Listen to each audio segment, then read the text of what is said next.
Copy में क्या लिखा हुआ लास्ट बताओ? कॉपी में लिखा हुआ inventory turnover ratio.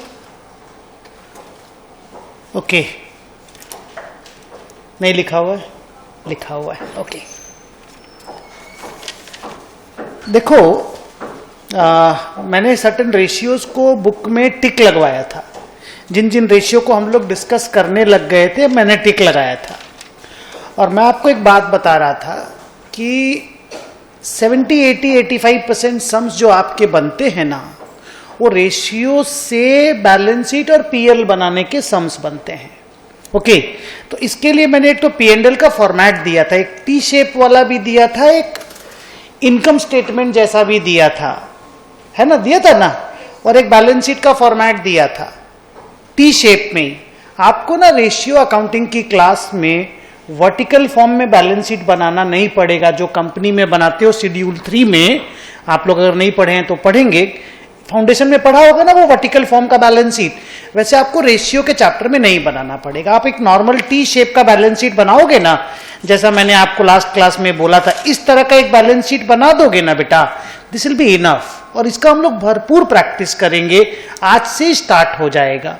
But before that जो जो रेशियो हम लोग डिस्कस कर चुके थे, एक बार उनका नाम रिपीट कर दो टिक लगाया हुआ बुक में से। Current ratio, quick ratio, debt to equity ratio, inventory turnover ratio, debtors turnover ratio. अच्छा बच्चों, कोई भी चीज का जब टर्नओवर रेशियो आप निकालते हो ना, टर्नओवर रेशियो, उसको अगर आप 365 से डिवाइड कर देते हो तो वेलोसिटी आ जाता है। जैसे मैं आपको लास्ट क्लास में बता रहा था ये बात, जैसे ऐसे पकड़ो ना कि मेरा डेटर का टर्नओवर 8 टाइम्स है। अगर डेटर का टर्नओवर 8 टाइम्स है तो वो 8 टाइम्स इन ए ईयर है, that is 8 times in a year. Okay, और वो निकलता कैसे डेटर टर्नओवर? वो निकलता है न्यूमरेटर में क्रेडिट सेल रखेंगे और डिनोमिनेटर में एवरेज डेटर्स रखेंगे। जिसका भी टर्नओवर निकालना होता है ना, जैसे डेटर टर्नओवर, नीचे में एवरेज डेटर, इन्वेंट्री टर्नओवर, नीचे में एवरेज इन्वेंट्री, असेट टर्नओवर, नीचे में average asset, raw material turnover, नीचे में एवरेज रॉ मटेरियल स्टॉक। हर चीज जिसका भी टर्नओवर निकालोगे नीचे में उसी का एवरेज यूज करोगे। ऊपर में ज्यादातर टाइम पे सेल्स, कभी कभी कॉस्ट ऑफ गुड्स सोल्ड, और कभी कभी कुछ और, जैसा मैं बताऊंगा आपको धीरे धीरे करके। आप ये कोशिश मत करना कि मेमोराइज किया जाए, धीरे धीरे वो मेमोराइज हो जाएगा, वो भरोसा रखिएगा। ओके, तो अब जैसे मान लो मैंने बोला डेटर्स वेलोसिटी 8 टाइम्स, तो डेटर साल में 8 बार घूम के जाता है आपके यहां। इसका मतलब वो 1.5 महीना में एक बार आता है, 1.5 मंथ में। 8 times in a year means 1.5 month each time ही takes, so that is called debtors velocity. Velocity का बेसिक मतलब होता है कि हम उसको कितना दिन के बाद पैसा मांगते हैं, या वो कितना दिन के बाद पैसा चुकाता है। On an average how much time our debtors take to give their dues to us. नहीं समझे? तो वो टर्नओवर निकाल करके आप 365 से डिवाइड कर सकते हो। उसका एक गंदा सा फॉर्मूला भी लास्ट क्लास में डिस्कस हुआ था, जाओ देखो तो डेटर्स वेलोसिटी का गंदा सा फॉर्मूला। हाँ, average debtors divided by sales per day, है ना, average debtors divided by sales per day. इसको भी हम लोग सीख लिए थे, प्रैक्टिस धीरे धीरे करके करेंगे। हालांकि इस फॉर्मूला से डेटर्स वेलोसिटी निकालने में लिटरली तकलीफ ज्यादा है। पहले टर्नओवर निकाल लो कितना बार डेटर घूम रहा है, फिर उसको 365 से डिवाइड कर दो, वो इजी वे आउट है, उसमें ज्यादा आप लोग कंफर्टेबल रहेंगे। लेकिन इसको सीखना जरूरी क्यों है? बाई चांस इस तरीके से यूज करने बोल दिया तो कहां जाएंगे, इसलिए सीखना जरूरी है। और बताओ किसको टिक लगाए थे? Gross profit ratio, net profit ratio, operating profit बेटा ईबीआईटी को बोलते हैं। Operating profit is the other name of earning before interest and tax. आप लोग ना एफएम के इस तरह के टर्मिनोलॉजी से अभी कंफर्टेबल नहीं हैं। धीरे धीरे 4 से 5 क्लास लगेगा आज के बाद, फिर इस तरह के वर्ड्स ईबीआईटी, पीबीटी, पीएटी, परफेस, इस सब से आप कंफर्टेबल हो जाएंगे। हाँ, टाइम दीजिएगा, ध्यान से सुनिएगा, जो जो चीज पढ़ने बोलूं पढ़ के आइएगा। नेक्स्ट बोलो। Return on investment, return on equity. बस, वेरी गुड। अब आपको मैं कुछ रेशियो डिस्कस कर रहा हूं।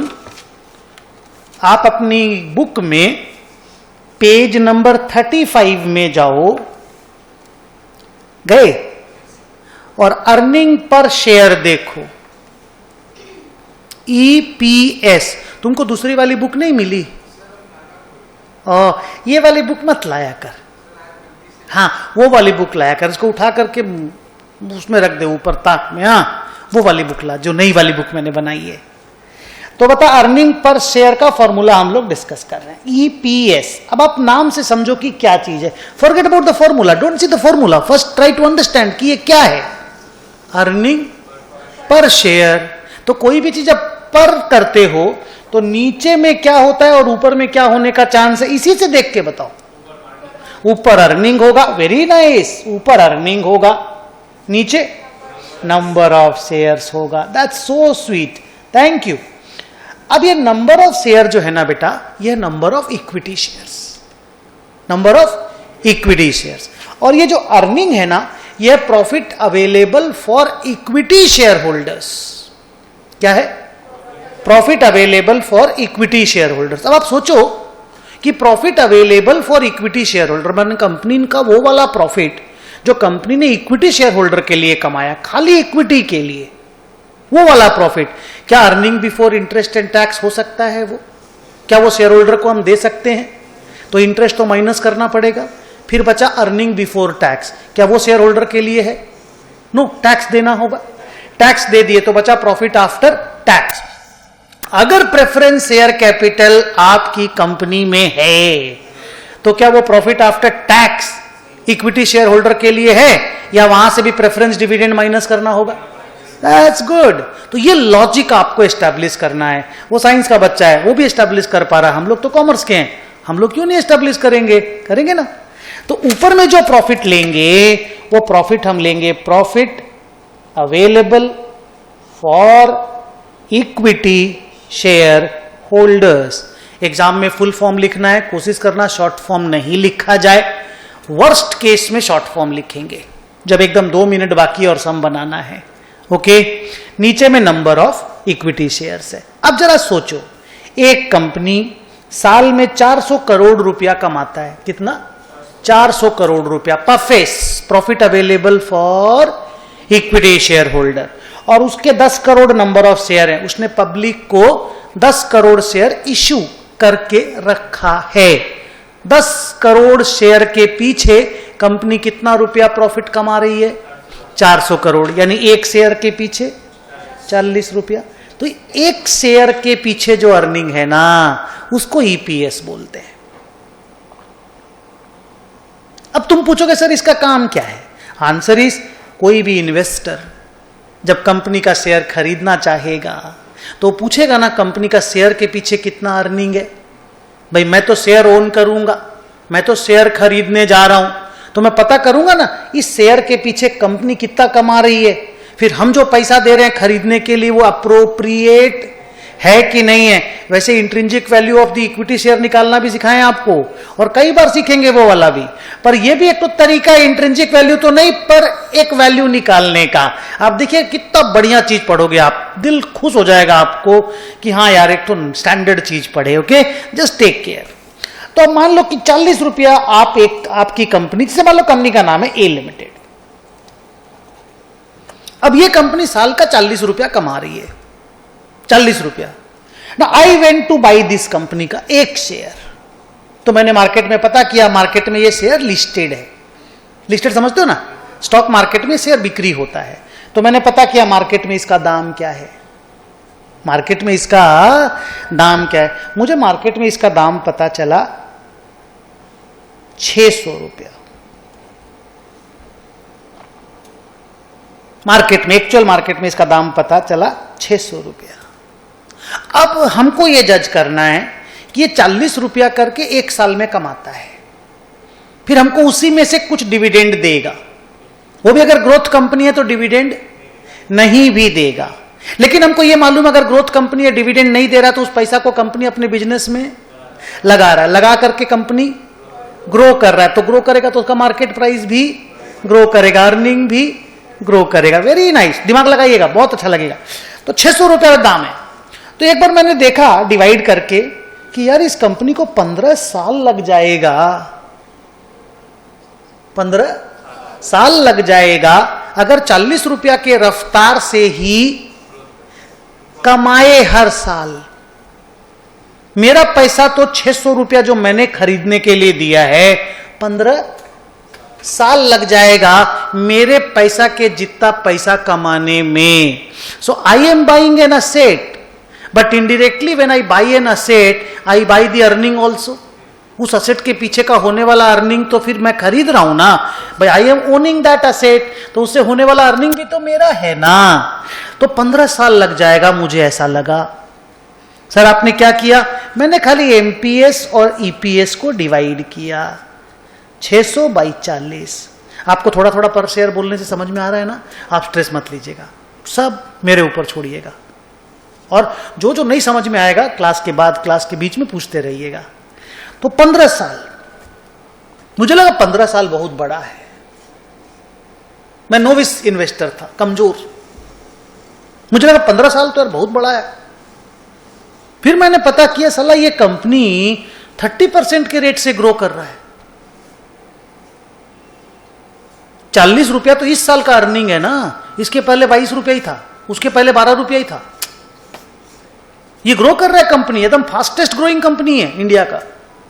ये 40 रुपया अभी, अगला साल 52 रुपया हो जाएगा, उसके अगला साल 70, उसके अगला साल 100 रुपया हो जाएगा।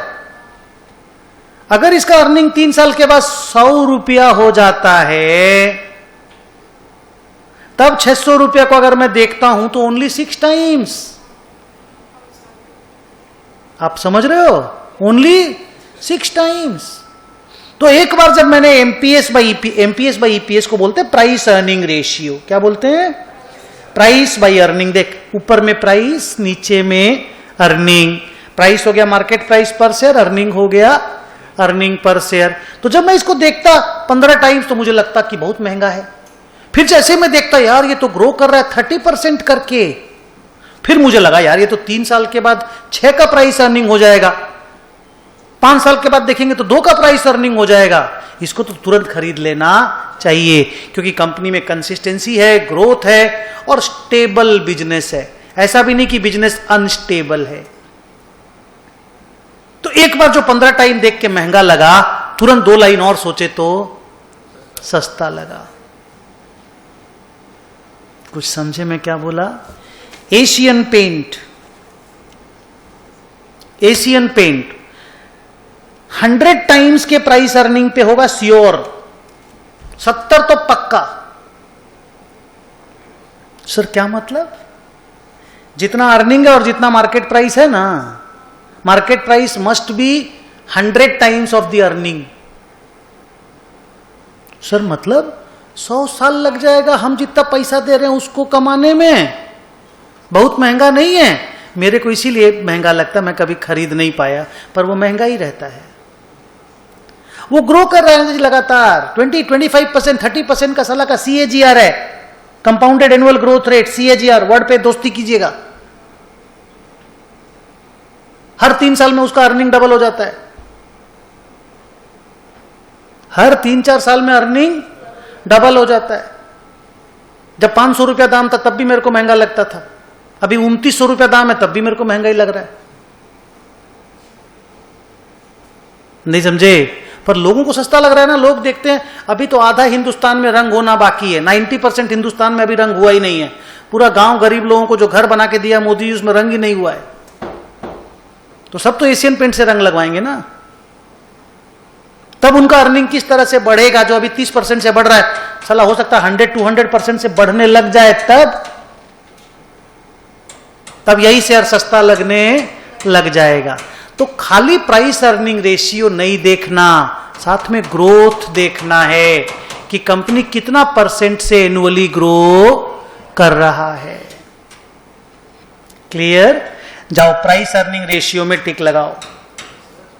हाँ 1 मिनट, प्राइस अर्निंग पे टिक लगाओ। दिखा प्राइस अर्निंग रेशियो? टिक लगा दिए? फॉर्मूला थोड़ा बहुत याद रहा? गुड। ये बच्चा कुछ पूछना चाहता है, इसका आंसर देते हैं, फिर अगले रेशियो पे जाते हैं। बोल।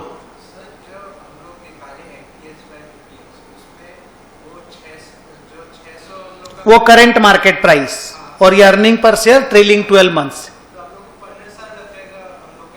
अगर वो 40 रुपया कमाएगा तब, अगर 40 रुपया कमाएगा तब। हाँ अब बोल।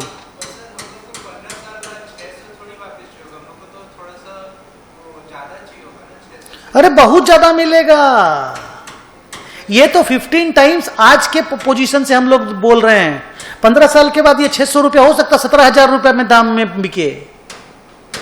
15 is price earning ratio as on today. Tomorrow what will happen we don't know. हमको तो बहुत पैसा चाहिए, 600 में मेरा पेट थोड़ी भरेगा। हम लोग ये बात कर रहे हैं आज के दिन का मार्केट प्राइस और आज के दिन का अर्निंग का रेशियो बताता है कि ये शेयर अपने अर्निंग का 15 टाइम्स में ट्रेड कर रहा है। This share is available in the market at 15 times of its earning. At बोलो बोलो 15 times of its earning. The market price of this share is 15 times of its earning. Should I buy? Should I not? The answer is everything depends on growth. If the company का growth rate is above 15, above 20%, immediately go and buy. सस्ता है। आज भी वो जो D mart है ना, D mart 200 का प्राइस अर्निंग पे ट्रेड करता है। 200 जितना अर्निंग है और जितना मार्केट प्राइस है 200 गुना है। और हमको 4 साल से महंगाई लग रहा है, तब तो साला 70 टाइम्स ही था। नहीं समझे? सो कुछ महंगा चीज हमेशा महंगा ही रहता है, जैसे एप्पल का फोन। बोलिए सच है ना? तो लोगों को ऐसा यूटिलिटी उसमें दिखता होगा तभी ना वो महंगा बिकता है। यार मेरे को नहीं दिखता, मैं नहीं खरीद रहा हूं, that's it. But that doesn't mean कि पूरा आधा दुनिया पागल है। Could you understand? सो ये जो कॉमर्स का, खास करके ये जो एफएम का पढ़ाई है ना, यहां जजमेंट इज इंपॉर्टेंट। मैंने बोला था ना पूरा फ्यूचरिस्टिक है, पोस्टमार्टम नहीं है। Accountancy is a postmortem. हो गया लिखो, historical cost convention accountancy. FM is all think कि क्या हो सकता है, उसके हिसाब से सोचो। So FM is always going to be challenging, always beautiful. ठीक है, अभी छोड़ता हूं मैं इस बात को, आगे चलूं। नीचे एक रेशियो है, देखिए, डिविडेंड पर शेयर, और टिक लगाइएगा।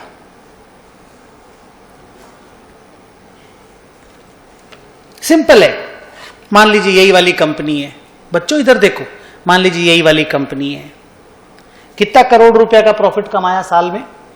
400 करोड़। मान लो इसमें से 150 करोड़ रुपया डिविडेंड दे दिया। कितना? 150 करोड़। तो ये टोटल डिविडेंड है।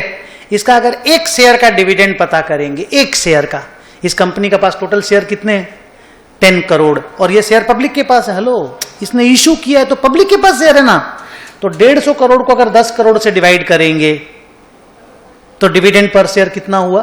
15 रुपया। सो डिविडेंड पर शेयर मींस एक शेयर के पीछे कंपनी कितना डिविडेंड देती है, that is dividend per share. वो रियल में शेयर होल्डर को कैश फ्लो होता है। तो कंपनी 25 रुपया रिटेन कर रही है, बोलो कैसे? बोलो, बोलना पड़ेगा। 40 कमा रही है और 15 डिविडेंड दे रही है, तो 25 rupees the company is retaining, yes और no? So that is becoming its growth capital.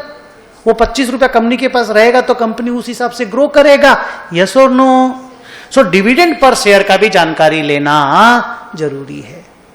अब डिविडेंड के बारे में हम आपको 3 लाइन बोलते हैं, ध्यान से सुनिएगा। आपके चैप्टर है डिविडेंड पॉलिसी बोल के, डिविडेंड डिसीजन बोल के, वहां भी बहुत डिटेल में पढ़ेंगे। अभी 3-4 बात हम आपको बोलते हैं। मान लो एक कंपनी है, नाम है ए लिमिटेड। इस कंपनी का profit after tax available for equity share holder 400 crore है। जो कंपनी हम लोग अभी एग्जांपल ले रहे हैं वही वाला। इस कंपनी का equity share capital 10 crore, share of 10 each 100 crore है। नंबर ऑफ शेयर 10 करोड़ है, फेस वैल्यू 10 है। इस कंपनी का अर्निंग पर शेयर 40 रुपया है, बोलो हाँ। इस कंपनी का मार्केट प्राइस आज के दिन 600 है। इस कंपनी का प्राइस अर्निंग रेशियो 15 है। ये कंपनी ने डिविडेंड डिक्लेयर किया है 150 करोड़। इस कंपनी का डिविडेंड पर शेयर 15 रुपया है। क्या ये डेटा समझने में थोड़ा दिक्कत हो रहा है? शुरू शुरू में होगा, क्योंकि आप इंटरमीडिएट फाउंडेशन पास करके जस्ट आए हैं, तो ये मार्केट रिलेटेड रेशियोज हैं, इसमें थोड़ा कंफर्ट आने में टाइम लगता है। आप लोगों को ग्रॉस प्रॉफिट रेशियो बोलेंगे आप तुरंत पकड़ेंगे, लेकिन आप लोगों को ईपीएस एमपीएस बोलेंगे तो आपको डर लगेगा। 2-3 दिन मेरे को दीजिएगा, 4 दिन एकदम सेटल हो जाएंगे हम लोग। नाउ ये जो डिविडेंड है और ये जो अर्निंग है, इसको जरा थोड़ा नोटिस करो। कमा रहे हैं तभी तो डिविडेंड दे रहे हैं, बोलिए हाँ या ना। कितना कमा रहे हैं और कितना डिविडेंड दे रहे हैं? 40 रुपया कमा रहे हैं एक शेयर के पीछे। अब जब 40 बोलने लग गए आप, तो आप तुरंत ये भी सोचने लग गए हम एक शेयर का बात कर रहे हैं। बोलिए, पूरी कंपनी का बात करना होगा तो 10 करोड़ से मल्टीप्लाई कर देंगे, because that is the number of share with the people. Okay, good.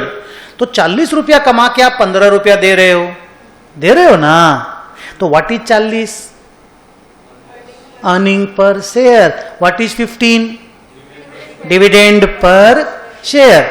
अब मैं बोलता हूं dividend per share divided by earning per share को थोड़ा देर सोचो कि परसेंटेज में हम कितना दे रहे हैं। How much percentage of my earning is being paid by me to my share holders. बोलो क्या बाई क्या?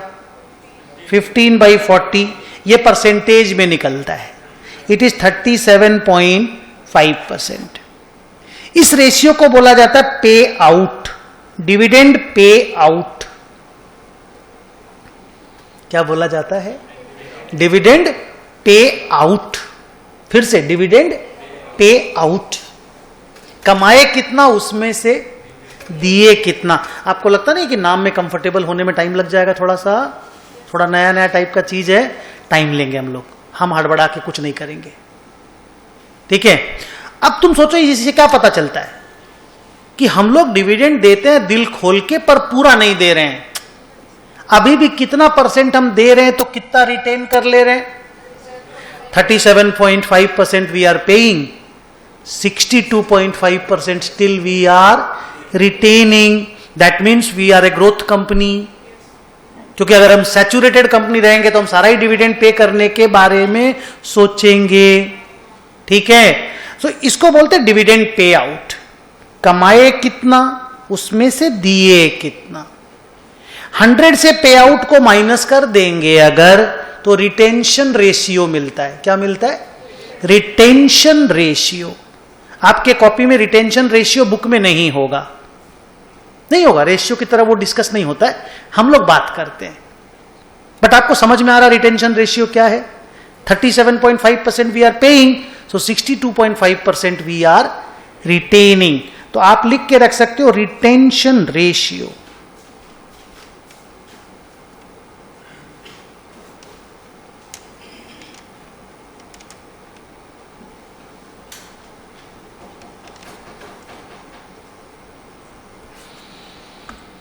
ये एग्जाम्पल का फोटो खींच लेना, नहीं तो कॉपी कर लेना अभी थोड़ा देर के बाद, जब मैं क्लास में ब्रेक दूं छोटा सा तब कॉपी कर लेना। हाँ, अभी खाली देखते चलो थोड़ी देर, ओके।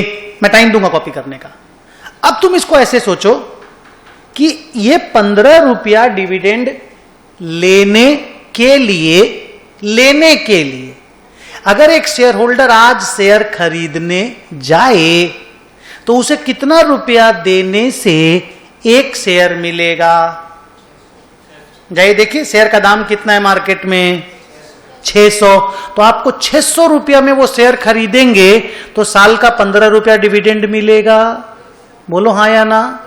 कंपनी 40 रुपीज कमाती है, 15 रुपया डिविडेंड देती है, पर शेयर होल्डर को वो 15 रुपया लेने के लिए शेयर का मालिक बनना पड़ेगा, और आज के दिन शेयर का मालिक बनने के लिए 600 रुपीज देना पड़ेगा। तो एक रेशियो आता है बेटा,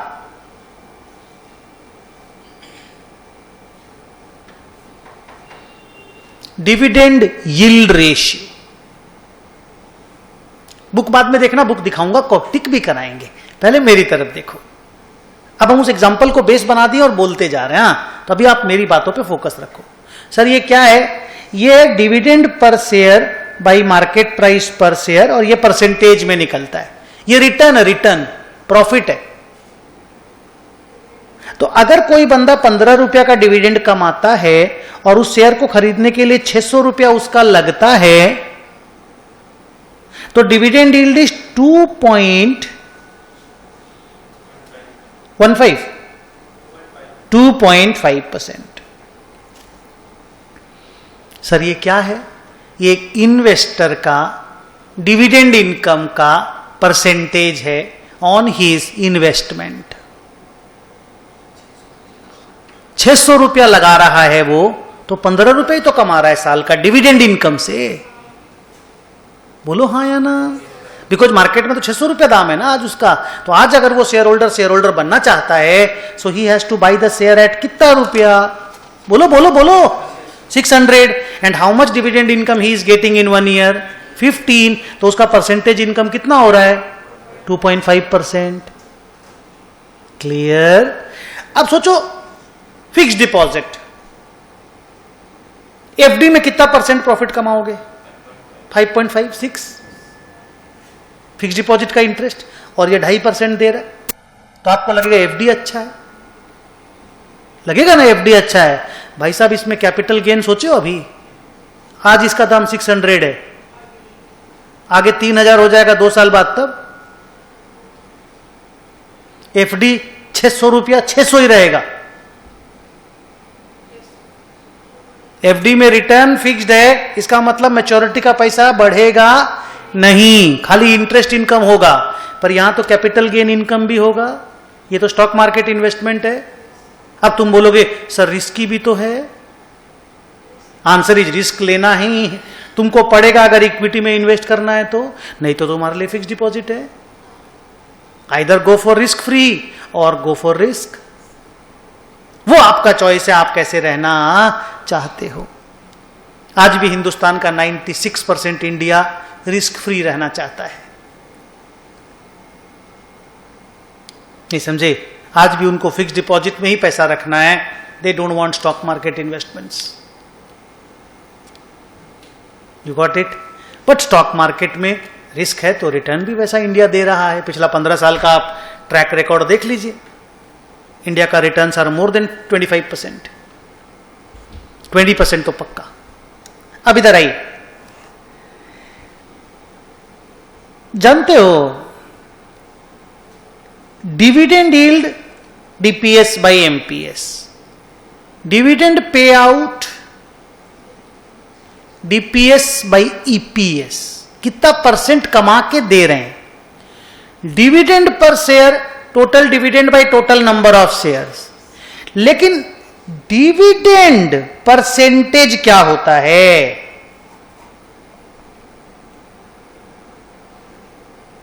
सर हम लोग नहीं जानते, आप ही बोलिएगा। डिविडेंड परसेंटेज होता है डिविडेंड बाई फेस वैल्यू पर शेयर। फेस वैल्यू नाम सुनो फाउंडेशन में? फेस वैल्यू, इस कंपनी का फेस वैल्यू देख के बताओ, यहां पे मिलेगा 10 रुपया फेस वैल्यू। अब सोचो एक कंपनी 15 रुपया डिविडेंड देती है और उसका 10 रुपया फेस वैल्यू है, तो वो कंपनी बोलेगी माई डिविडेंड परसेंटेज इज 150%। क्या बोलेगी? 150%। कंपनी हमेशा बोलेगा I am paying 150% dividend. Investor बोलेगा but my yield is coming only 2.5%। Company बोलेगा but my payout is 37.5%। Words में घूम जा रहे हो कि ठीक ठाक है? बोलिए। सर सब कुछ याद नहीं रह रहा है, लेकिन हाँ समझ में जरूर आ रहा है। 4 दिन लगेगा सर, और भरपूर प्रैक्टिस करना होगा। Are you there? करेंगे हम लोग बैठ के प्रैक्टिस। एक बार बुक में डिविडेंड पे आउट रेशियो पे टिक लगाओ। फॉर्मूला वहां पे चिल्ला के मुझे बोलो। डिविडेंड पर शेयर, ये देखिए और मेरे बोर्ड पे देखिए, dividend per share divided by earning per share, इसको बोलते पे आउट। नीचे कहीं डिविडेंड यील्ड है? क्या है फॉर्मूला बोलो? Dividend per share divided by market price पर शेयर। मेरा कॉपी देखो, ये रहा। डिविडेंड परसेंटेज का वहां कॉपी में नहीं होगा, बुक में नहीं होगा, ये कोई ऐसा रेशियो की तरह रेशियो नहीं है। कुछ वहां है कुछ नहीं, आप स्ट्रेस मत लो। अभी आपको लगे ऐसा लिख लेते हो ना कम से कम, अरे कोई टेंशन नहीं बाबा, 500 बार हम बोलेंगे, डोंट वरी। नाउ अब बुद्धि लगा के थोड़ा लगाओ और बताओ अर्निंग यील्ड क्या होगा। ये रहा डिविडेंड यील्ड। अर्निंग यील्ड क्या होगा? अर्निंग यील्ड क्या होगा? ऊपर में ये अर्निंग होगा ईपीएस, नीचे में एमपीएस होगा। सोचो जरा, ईपीएस कितना है इस कंपनी का? 40, वेरी गुड। और मार्केट प्राइस 600, तो 600 40 बाई 600 इज 8 पॉइंट, नहीं 8 नहीं 7 पॉइंट, नहीं 7 भी नहीं, 6.67%। बोलो हाँ। 40 रुपया कंपनी कमाती है उस शेयर पे जिसको हम 600 में खरीद रहे हैं, मानी मेरे लिए 6.67% का अर्निंग यील्ड है। कोई भी बोलेगा ओनली 6%, इतना तो एफडी पे ही मिल जाता है। अरे भैया ये ग्रो कर रहा है, फिक्स डिपॉजिट का इंटरेस्ट रेट ग्रो नहीं करेगा, ये अभी 6%, अगला साल 15% हो जाएगा। बाप रे बाप, कहां हो? This company is growing man, FD can not grow. FD का फिक्स्ड अमाउंट फिक्स्ड ही रहेगा, खाली इंटरेस्ट मिलता रहेगा, बट स्टॉक मार्केट में अर्निंग विल ग्रो। फिर तुम बोलोगे फिर ग्रो हो जाने दीजिए ना, फिर खरीद लेंगे, तब 600 में मिलेगा वे, तब प्राइस बढ़ जाएगा। बोले तो एशियन पेंट हमको 500 में महंगा लगता था, बोले थे ना उस दिन, हम पहला शेयर खरीदे उस दिन 3000 कितना रुपए दाम था ना, 2000 कितना, 2900, हाँ वैसे ही कुछ था। छोड़ो ना, अभी पलटो मत, बाद में देखेंगे। तो सर ये तो बड़ा जगलरी है, मतलब कोई कुछ स्टॉक मार्केट तो अजीब सा ही कहानी है। आंसर इज यस, आप लोग धीरे धीरे सीखोगे। नाउ अर्निंग यील्ड का मेरा रेशियो मेरी बुक में देखो,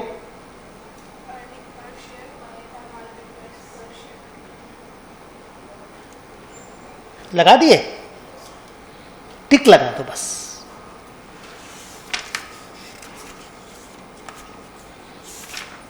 लगा दिए। अभी आपको और कुछ भी टिक लगाने की जरूरत नहीं है। फॉर द टाइम बीइंग जितना टिक लगाया हुआ है उन रेशियो को, नाम और सामने में जो रेशियो लिखा हुआ है उसको एक बार वापस से देखो, सिर्फ जितना रेशियो पे टिक लगाया हुआ है।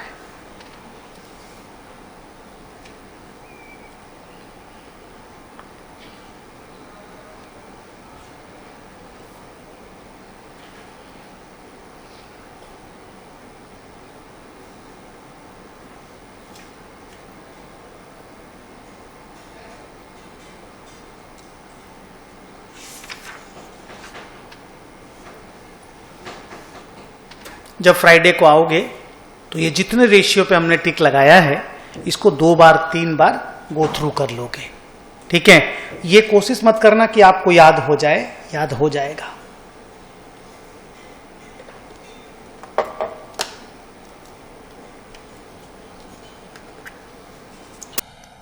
आज जितनी बार भी हम लोगों को रेशियो का जरूरत पड़ेगा और याद नहीं आएगा तो हम बुक को पलट पलट के देखेंगे।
हाउ मेनी रेशियोज पे टिक लग गया, काउंटिंग करके बताओ।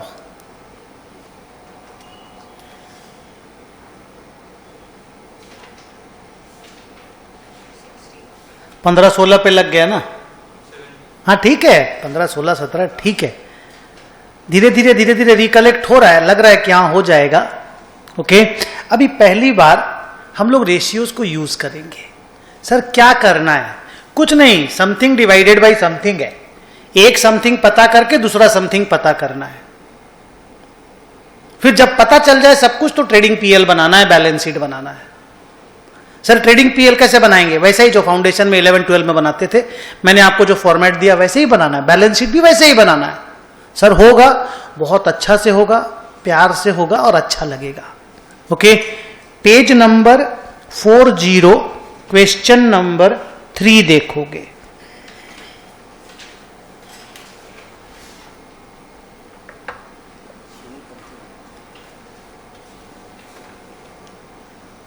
सुनना पंचू, ये वाला बुक होगा, देख ये वाला बुक ऑफिस में यहां पे देखना है तो, नहीं तो इस बच्चे को मैं दे देता हूं। ये ले ले मेरे से एक बार।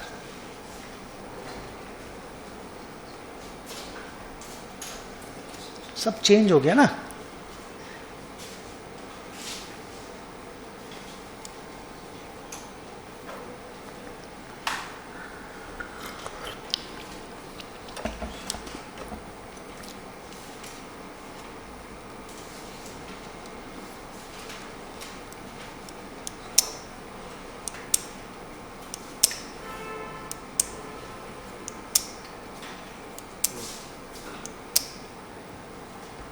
हो क्या, देते वो वाला देते।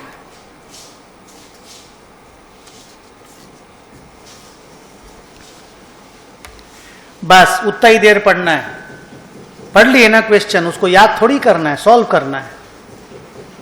टेल मी, कोई भी जो नाम दिया हुआ है, एनी वर्ड जो नहीं पता ऐसा कोई वर्ड है? बोलो, देखो, बोलो। क्लास में बोलना पड़ेगा, एफएम में। अकाउंट्स नहीं बोलने से भी चलेगा, एफएम में बोलना पड़ेगा। Did you find any word जो हमें पता नहीं है? टोटल मिला के कितना लाइन है क्वेश्चन में? 4 4 8 और 2 10 लाइन है, 9 लाइन है। मांगा क्या क्या चीज है? ट्रेडिंग पीएल भी मांगा और बैलेंस शीट भी मांगा। देख रहे हो, इतना सा डेटा दिया है, इतना सा, और ट्रेडिंग पीएल और बैलेंस शीट मांग रहा है हम लोगों से। मतलब कितना चीज निकलेगा यहां से पता चल रहा है। They had given us just 9 information and they are asking us to prepare final accounts man. तो ये छोटा सा डेटा से कितना डेटा धीरे धीरे करके निकलेगा, वो पेशेंस, वो ट्रिक, वो एग्जीक्यूशन कैपेबिलिटी, वो आज से डेवलप होना चालू हो जाएगा। And you will like it, ये मेरा बेट है। ठीक है, चलो अमाउंट में जो भी इंफॉर्मेशन दिया है, अमाउंट में उनका नाम बताओ। फिक्स्ड असेट दिया है, क्लोजिंग स्टॉक दिया है, बस। Sure, good. रेशियो में देखकर बताओ कोई रेशियो जिसको अभी यूज कर सकते हो गिवन अमाउंट के डेटा से। स्टॉक टर्नओवर को यूज किया जा सकता है, उससे COGS आ जाएगा। M I correct? P&L बनाने के काम आएगा। Am I correct? लेकिन ओपनिंग स्टॉक हम लोगों को पता चल रहा है? हम लोगों को क्लोजिंग स्टॉक दिया हुआ है, ओपनिंग स्टॉक भी तो हो सकता है। अगर एवरेज स्टॉक नहीं पता चले तो स्टॉक टर्नओवर रेशियो को यूज करना थोड़ा खतरनाक हो जाएगा। तुम बोलोगे सर ओपनिंग स्टॉक को अज्यूम कर लेते हैं ना, 4 लाख ही है। क्लोजिंग स्टॉक कितना दिया हुआ है? 4 लाख। सर ओपनिंग भी 4 लाख अज्यूम कर लेते हैं ना। अज्यूम तब करना जब कंफर्म हो जाए कि ओपनिंग स्टॉक कहीं दूसरा तरीका से निकल नहीं पाएगा। बिकॉज स्टॉक टर्नओवर रेशियो का फॉर्मूला क्या है? COGS divided by average stock. Turnover ratio में मैंने बोला है ना, नीचे वाले को एवरेज लेने की कोशिश करना। तो एक बार इसको रोक लेते हैं,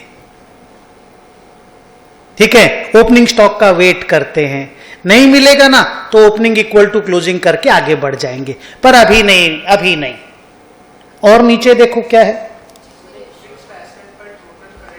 fixed asset divided by total current asset, fixed asset divided by capital, है ना ये सब रेशियो। फिर जैसे ही कैपिटल मिलेगा तो capital divided by total liability, फिर देखो ऊपर में net profit divided by capital, बहुत कुछ निकल जाएगा, है ना। तो बताओ, पहले मैं यूज कर रहा हूं फिक्स्ड असेट टू कैपिटल, लिखो।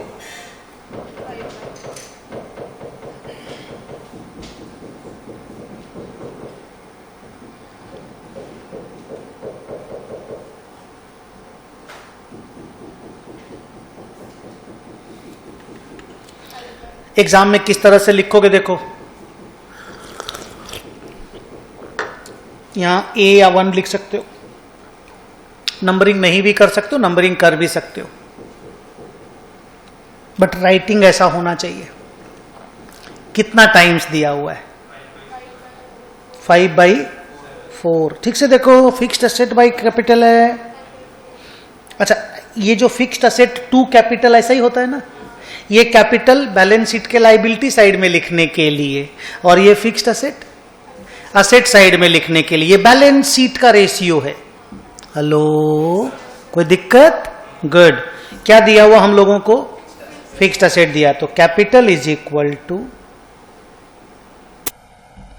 ये देखो इधर देखो, ये तो आता है ना सब चीज। तो फिक्स्ड असेट कितना है? 40 लाख। आगे बोलो, into 4/5 is equal to 32 lakhs.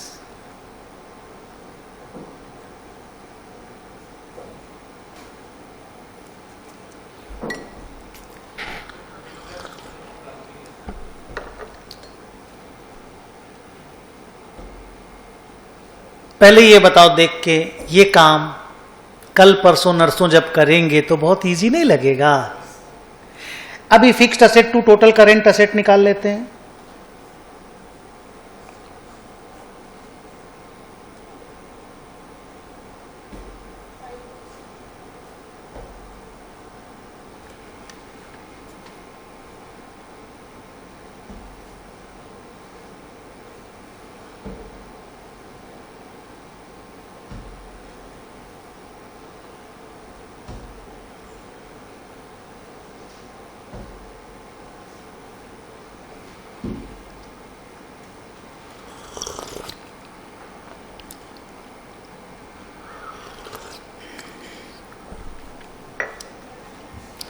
ये टोटल करेंट असेट किधर लिखने के लिए? बैलेंस शीट में असेट साइड में लिखने के लिए। फिक्स्ड असेट कितना है देखते, और अमाउंट पे ना कंट्रोल लाइएगा। हम जब बोले तो बुक देख के ही बोलिए, कॉपी देख के बोलिए, लेकिन बोलिएगा। इस तरह से बोलते बोलते बोलते बोलते इतना कॉन्फिडेंस आ जाएगा कि जब हम लोग cost of capital, capital structure, leverage पढ़ेंगे तो अपन बोलने लायक हो जाएंगे। और प्लीज स्पीक, हाँ प्लीज स्पीक। चलो ठीक है, कम से कम बैलेंस शीट का असेट साइड का माल तो तैयार हुआ। हाँ, ये 56 लाख को थोड़ी देर ऑब्जर्व करो, ये क्या है। और ऊपर में देखो क्लोजिंग स्टॉक कितना है? 4 लाख। क्या वो इसके अंदर इंक्लूडेड है, या हम इसको 60 लाख बना दें? बेवकूफी वाला क्वेश्चन है, पर हम पूछ रहे हैं। इंक्लूडेड है, क्योंकि करेंट असेट है, ये करेंट असेट में सब इंक्लूडेड रहता है। तो क्या हम बोल दें 52 lakh is my other current assets other than stock? भाई स्टॉक अगर मेरे पास क्लोजिंग स्टॉक है ना, अगर वो 4 लाख है तो बाकी 52 लाख का अदर करेंट असेट होगा। तो कम से कम बैलेंस शीट बनाते समय हम वो ब्रेकअप दिखलाने की कोशिश करेंगे। यस और नो? आगे बताओ, अब कौन सा रेशियो तुम यूज करना चाहते हो? ये टाइम स्पेंड किए थोड़ा सा तुमको कंफर्ट देने के लिए, भाग भाग के सॉल्व नहीं कराएंगे, बातचीत करते करते करेंगे। थर्ड पॉइंट बोलो, capital to total liability.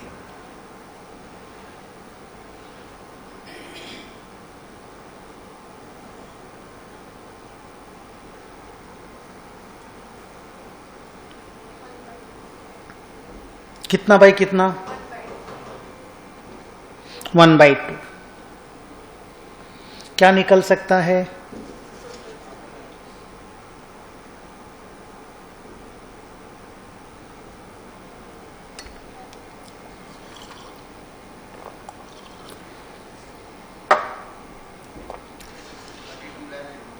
Good.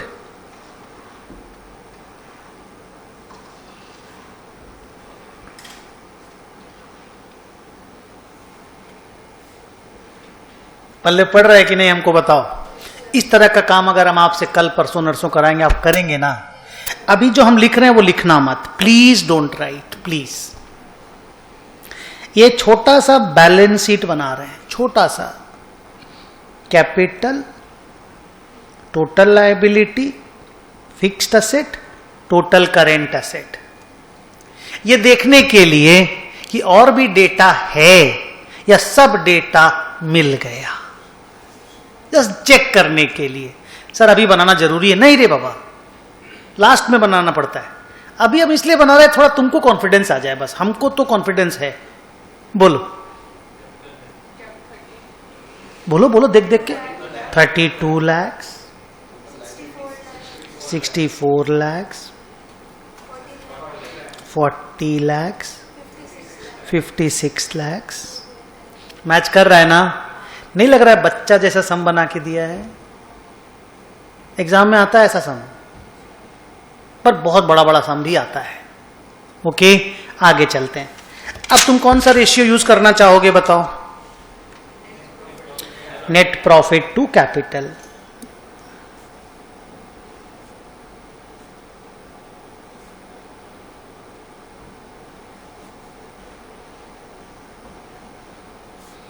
कितना बाई कितना?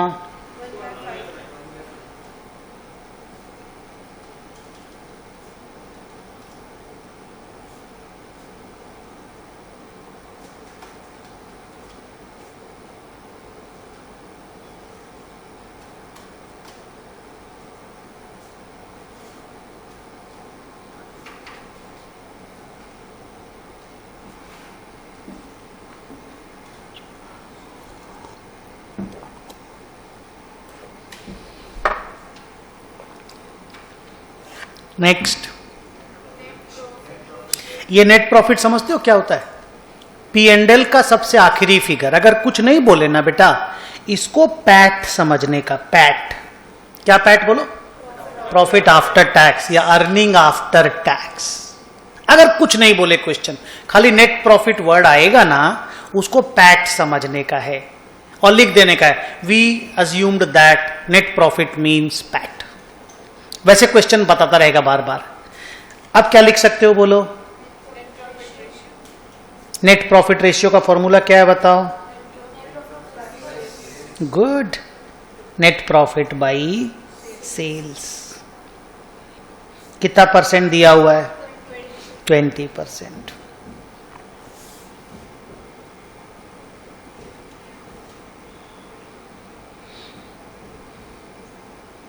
क्या निकल जाएगा? सेल्स। इधर देखना बेटा, सेल ऊपर जाएगा तो 20% नीचे आ जाए। ये सब समझ में आता है ना? 20% नीचे आ जाएगा तो मैं लिख रहा हूं एनपी डिवाइडेड बाई 20%। एनपी मेरा है 6,40,000 डिवाइडेड बाई 20%। मल्टीप्लाइड नहीं, डिवाइडेड बाई 20% माने अमाउंट बड़ा आएगा। चाहो तो कैलकुलेटर पे करके देख लेना, नहीं तो समझ लेना कि भाई एनपी अगर 20% है तो सेल तो 100% होगा ना। एनपी अगर 20% है तो 1/5 है ना वो, तो सेल उसका 5 गुना आएगा ना। ये पकड़ पाते हो फास्ट फास्ट करके? बोलो हाँ, गुड। 32 lakhs।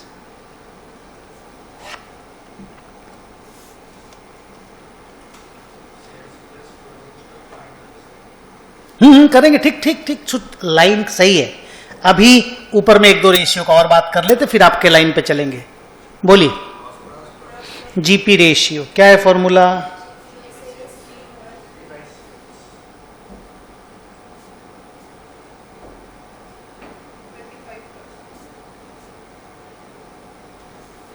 अभी क्या पता है, क्या पता चल जाएगा?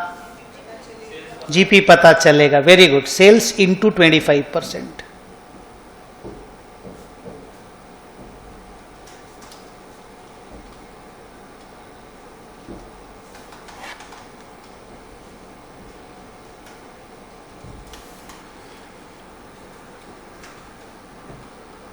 क्या हम लोग धीरे धीरे करते करते ऑलमोस्ट सारा रेशियो यूज कर लिए क्वेश्चन का? बोलो। और एग्जाम में क्या करना, जैसे जैसे आप रेशियो यूज करते जाओगे ना, एक टिक लगाते जाना वहां पे हल्का हल्का, नहीं तो बहुत कुछ क्वेश्चन पेपर में लिखने से वो लोग दिक्कत करता है। तो या तो डॉट लगा देना, हल्का हल्का टिक लगा देना कि भाई मैंने इनको, क्योंकि यहां ना मान लो 9 लाइन है, क्वेश्चन में 20-20 लाइन आता है, तो बड़ा मजा आता है उसको यूज करने में। अभी आपको अच्छा नहीं लग रहा यूज करके? Aren't you liking it? You're liking it or not? Good. देखिएगा धीरे धीरे और अच्छा लगने लगेगा। अच्छा, अब मेरे को बताओ कि जीपी और सेल, कॉपी में पलटो कहीं पर, सेल और जीपी अगर मैं माइनस करूंगा तो मुझे क्या मिलेगा? COGS। जाओ कहां लिखाया है मैंने, देख के बताओ।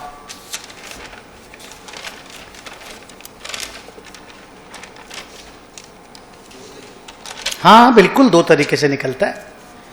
मेरे को तो नहीं मिल रहा, मैंने कहां लिखाया है?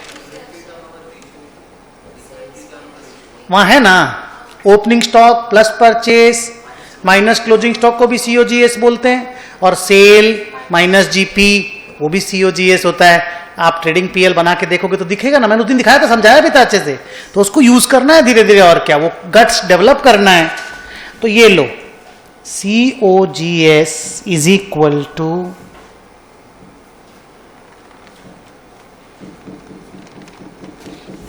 बोलो, सेल्स माइनस जीपी। सेल्स कितना है?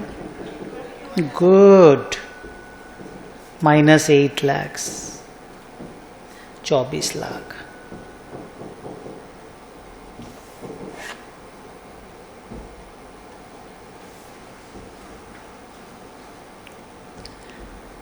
अब एक रेशियो खाली बचा हम लोगों का, स्टॉक टर्नओवर रेशियो। तुम जिसको सबसे पहले यूज करने बोल रहे थे, हम लोग उसको सबसे लास्ट में यूज कर पाए। लेकिन अब लग रहा है ना कि डेटा हम लोगों के पास ज्यादा अच्छा है यूज करने के लिए। उस वक्त हम एजम्पशन ले रहे होते, अब हम एजम्पशन नहीं लेंगे। स्टॉक टर्नओवर रेशियो का फॉर्मूला बताओ। सुनो, कोई भी टर्नओवर रेशियो होगा ना, जिसका टर्नओवर है वो नीचे रहेगा, जिसका टर्नओवर है वो नीचे रहेगा, और खुद टर्नओवर ऊपर रहेगा। अब वो टर्नओवर सेल रहे, COGS रहे, रॉ मटेरियल कंजम्पशन रहे, वो अलग बात है। चलो बताओ, COGS बाई एवरेज स्टॉक कितना टाइम्स दिया हुआ है? 10 टाइम्स।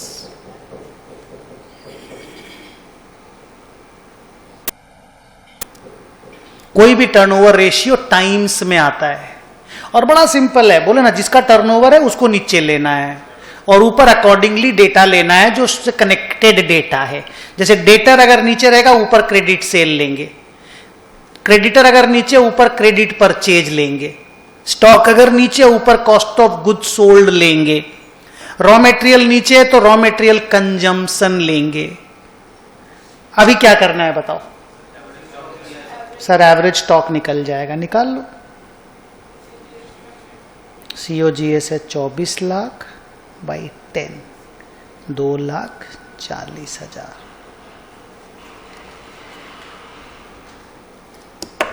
क्या हम लोग कुछ कर पाएंगे? गुड। क्या formula? Opening stock plus closing stock divided by 2 is equal to 2,40,000। So लिखते जाओ। So opening stock is equal to 2 into 2,40,000 minus 4 lakhs।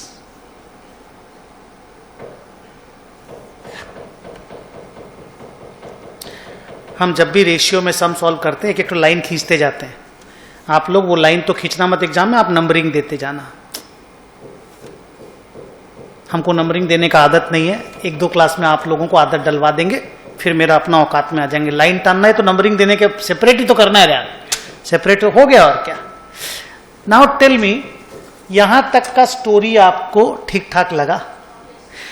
कोई रेशियो यूज करना बचा? क्वेश्चन में देखो कैसे मूव करते हैं, देखो कोई रेशियो यूज करना बचा? नहीं बचा ना। हम लोग सब डेटा को छू लिए ना एक बार। तो अब आप ट्रेडिंग पीएल और बैलेंस शीट का फॉर्मेट रेडी कर लो। पहले ट्रेडिंग पीएल,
अगर कुछ नहीं बोले ना, 5 आइटम ट्रेडिंग अकाउंट पे फोकस करोगे।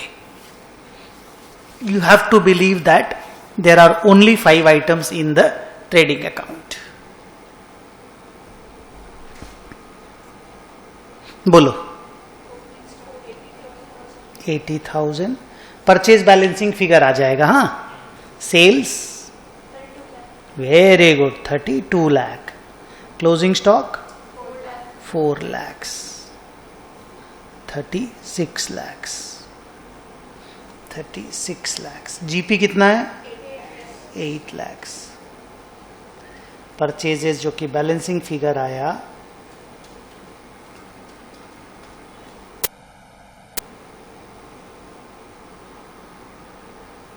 27,20,000।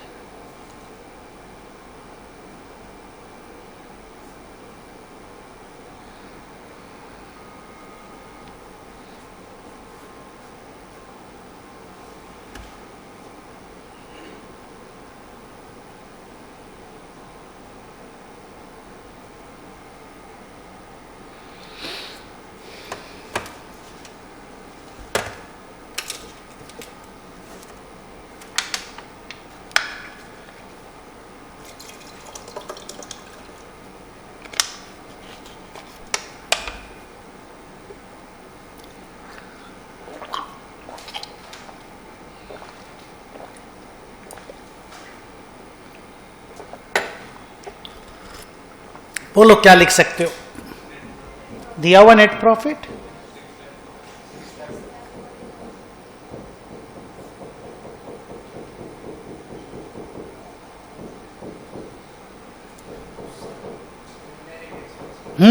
इनडायरेक्ट एक्सपेंसेस लिख सकते हो, ऑपरेटिंग एक्सपेंसेस वर्ड लिख सकते हो। इनडायरेक्ट एक्सपेंसेस वर्ड कॉस्टिंग के स्टूडेंट लोग लिखते हैं, हम लोग ऑपरेटिंग एक्सपेंसेस लिखेंगे एफएम की क्लास में।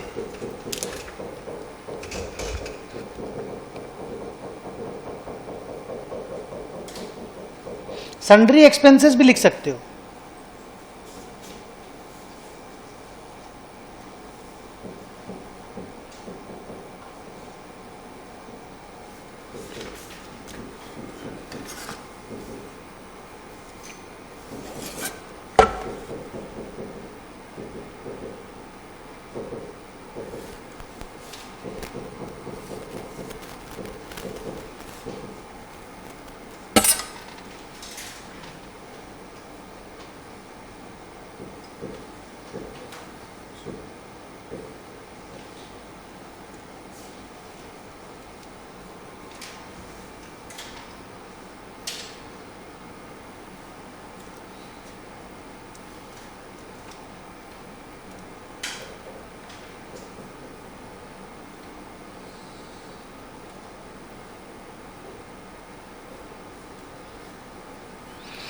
जवाब दीजिए। लाइबिलिटी साइड पहले लिखें। बैलेंस शीट का फॉर्मेट बन गया ना तुम्हारा? बोलो कैपिटल 32 lakhs। आगे बोलो टोटल लाइबिलिटीज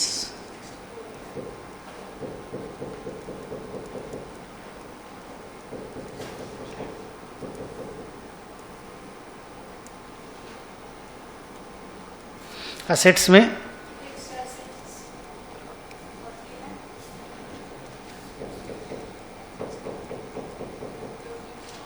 हाँ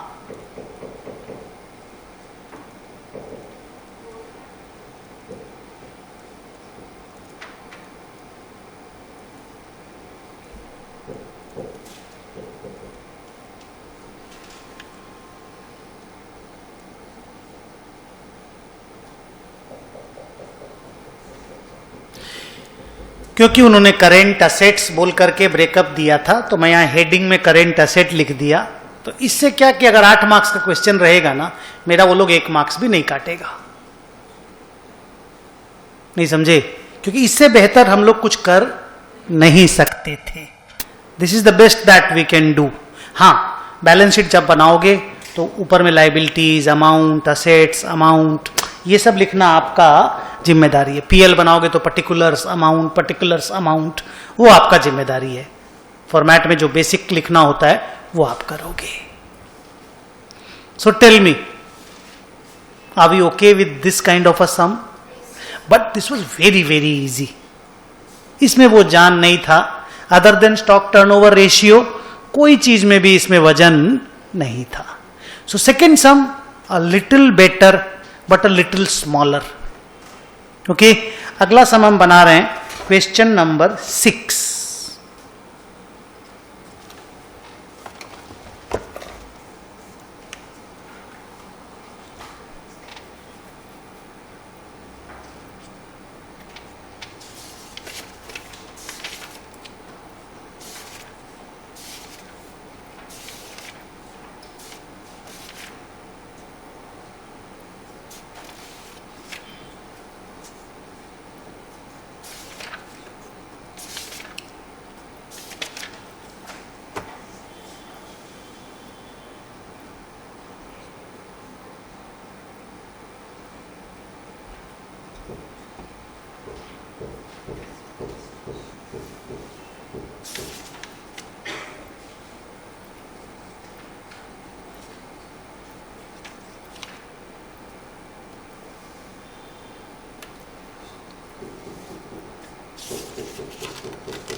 क्विक रेशियो का दूसरा नाम है, मैंने लिखाया था उस दिन भी, जाके देखिए।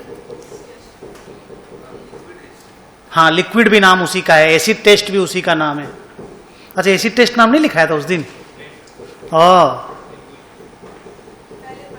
पहले पढ़ा हुआ है, लिख दो बुक में जाके। क्विक रेशियो का ही दूसरा नाम है liquid ratio, acid test ratio.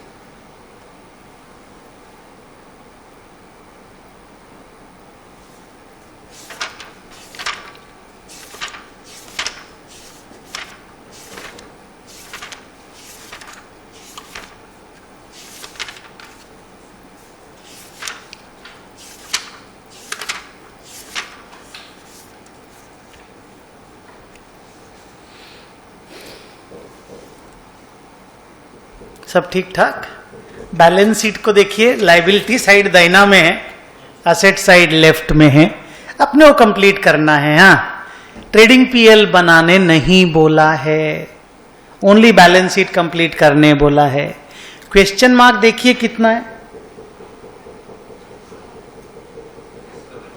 7 question mark. 2 तो टोटल है रे, 2 तो बेकार ही है, समझ लो 5 क्वेश्चन मार्क्स है।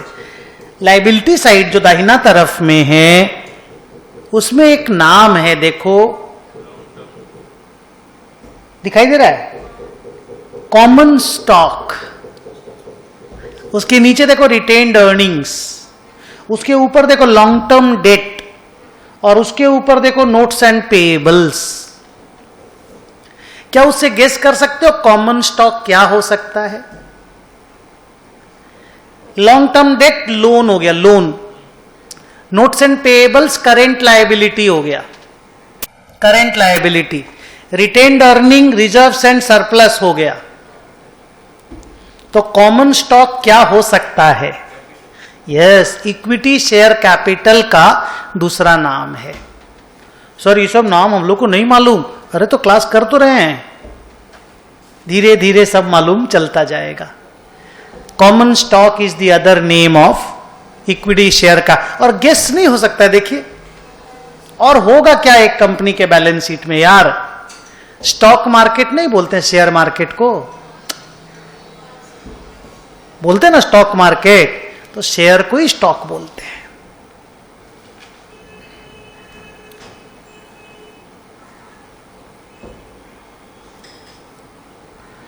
ठीक, प्लीज देखकर बताओ शेयर होल्डर्स फंड कितना है।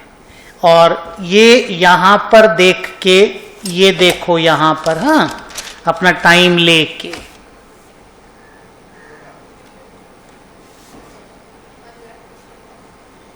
शेयर होल्डर लोगों का फंड बैलेंस शीट में कितना है? 2 लाख। कैसे पता किए? गुड, पहला क्लास के हिसाब से your movement is good, I am happy. सम का तो प्रैक्टिकल तो पहला ही क्लास है, फिगर वर्क तो पहली बार कर रहे हैं, बाकी तो 3 दिन खाली बोलते ही गए थे हम। आज आपको लग रहा आप भी इन्वॉल्व हैं? नहीं बोलिए, बोले नहीं अभी भी। Equity capital plus reserves and surplus, ये देखो यहां पे दिख रहा है ना साफ साफ। ये रहा equity capital 1 lakh, reserves and surplus 1 lakh, हो गया ना 2 लाख। इसको शेयर होल्डर्स फंड बोलते हैं, इसी को नेटवर्थ भी बोलते हैं, इसी को इक्विटी भी बोलते हैं। Share holder fund is equal to equity is equal to net worth. Sir एक एक चीज के इतने इतने नाम है। यस, और एफएम में तो सारा नाम यूज होता है। ओके, वो याद हो जाएगा, चिंता मत करो, उसका प्रेशर मत लो। तुम्हारा आज एग्जाम नहीं है, नवंबर में है। ओके, सो वो मेरे ऊपर छोड़ो। तो बताओ कौन सा रेशियो यूज कर पाएंगे? लिखो।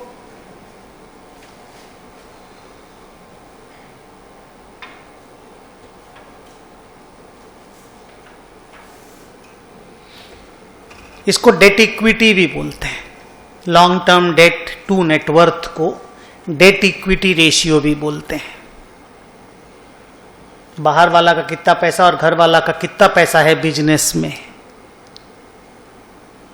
याद है? इसी के लिए एक तो चीज पढ़ाए थे, ट्रेडिंग ऑन इक्विटी। जितना बाहर वालों का पैसा यूज करेंगे परसेंटेज रिटर्न बहुत बढ़ सकता है, पर उसके लिए अपना रिटर्न ऑन इन्वेस्टमेंट ज्यादा होना चाहिए रेट ऑफ इंटरेस्ट से। याद आया? कुछ पढ़े थे ऐसा और एग्जाम्पल करके दिखलाए थे। रिवाइज किए? नहीं किए? रिवाइज किए थे? जितना मेरा कॉपी में पेजेस लिखाया हुआ है, फ्राइडे जब आओगे कॉपी में जितना चीज लिखा हुआ उसको पढ़ के आओगे। ओके, और वो 10 पेज रीडिंग कर लिए थे। पहला वाला 8 पेज ना, कितना पेज था वो? 10 पेज, वो रीडिंग हो गया था। उसको एक बार और रीडिंग करके साइड रख दोगे, ठीक है? और कॉपी में जितना लिखा हुआ उसको पढ़ के आओगे। चलो बताओ कितना दिया? 1/2, 0.5 लिखा हुआ है ना, तो अपन भी 0.5 लिखते हैं ना, अपन क्यों झमेला लेते हैं? तो long term debt is equal to कितना? 2 लाख इंटू 0.5, 1 लाख।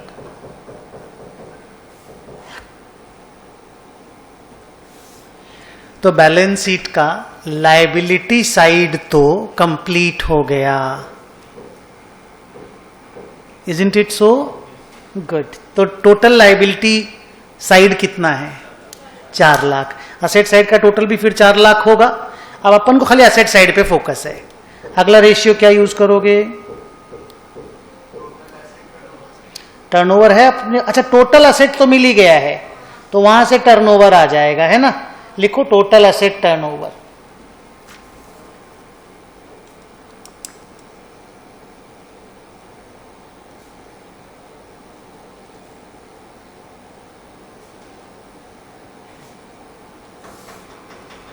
बोलिए, नीचे क्या होगा? Total asset. एवरेज होगा, लेकिन एवरेज निकालने का लगता है कोई स्कोप है अपने पास? कहां सारा का ओपनिंग टोटल असेट आएगा? क्वेश्चन में तो उतना डेटा ही नहीं है। तो ये मान लिया जाता है कि पिछला साल भी 4 लाख था, इस साल भी 4 लाख है, एवरेज भी 4 लाख है। समझे क्या बोला? गुड।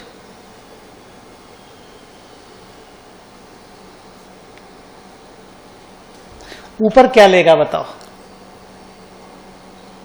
सर आप कभी भी नहीं बताइए रेशियो, गेस करो।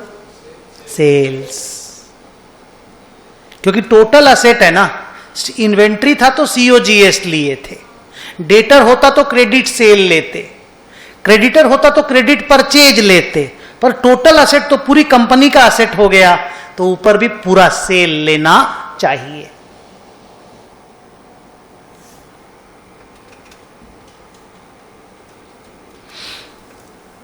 कितना दिया हुआ है?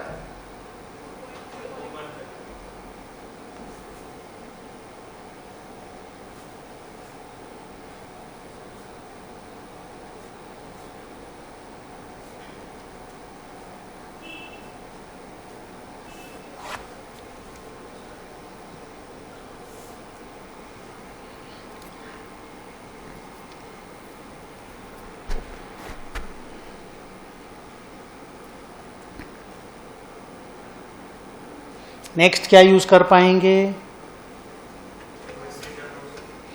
Inventory turnover. सीओजीएस चाहिएगा उसके लिए। अच्छा, जीपी मार्जिन है तो जीपी निकाल लो पहले।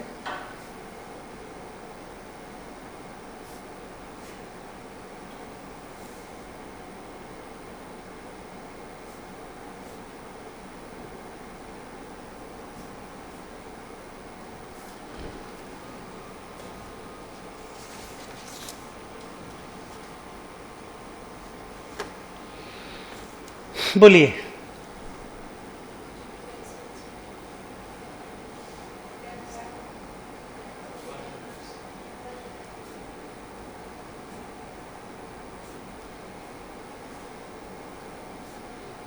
सीओजीएस कैसे निकलेगा?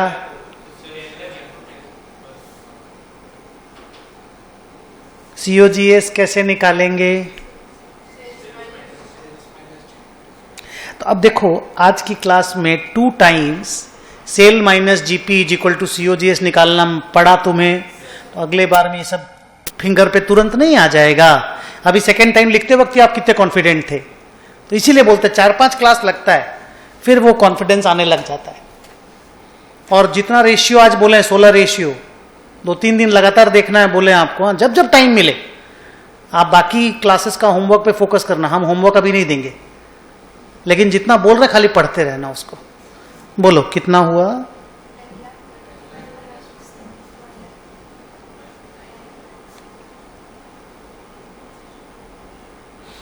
नेक्स्ट, इन्वेंट्री टर्नओवर यूज कर सकते हैं। क्या है formula? COGS by average stock.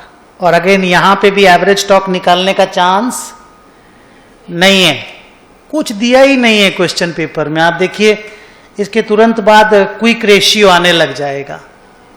बाकी सारा रेशियो हम लोग ऑलरेडी यूज कर चुके हैं। तो आप मान लेना जितना क्लोजिंग स्टॉक है उतना ही ओपनिंग स्टॉक है, उतना ही एवरेज स्टॉक है।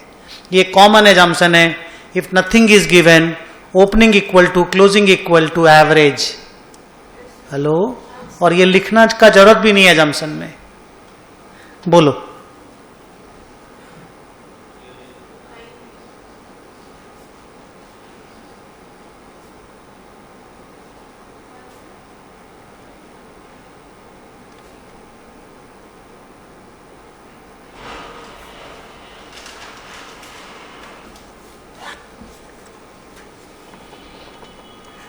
अगर आपने यहां एवरेज लिख के किया है तो यहां क्लोजिंग स्टॉक लिख देना, और अगर आपने यहां स्टॉक लिखा है पहले से पता कर लिए थे कि एवरेज ओपनिंग क्लोजिंग सब सेम है, तो आप खाली स्टॉक लिखे हो तो फिर आपका स्टॉक नाम से रह जाएगा। पर लास्ट में मैंने क्लोजिंग स्टॉक इसलिए लिखा कि उन्होंने बैलेंस शीट मांगा है मेरे से।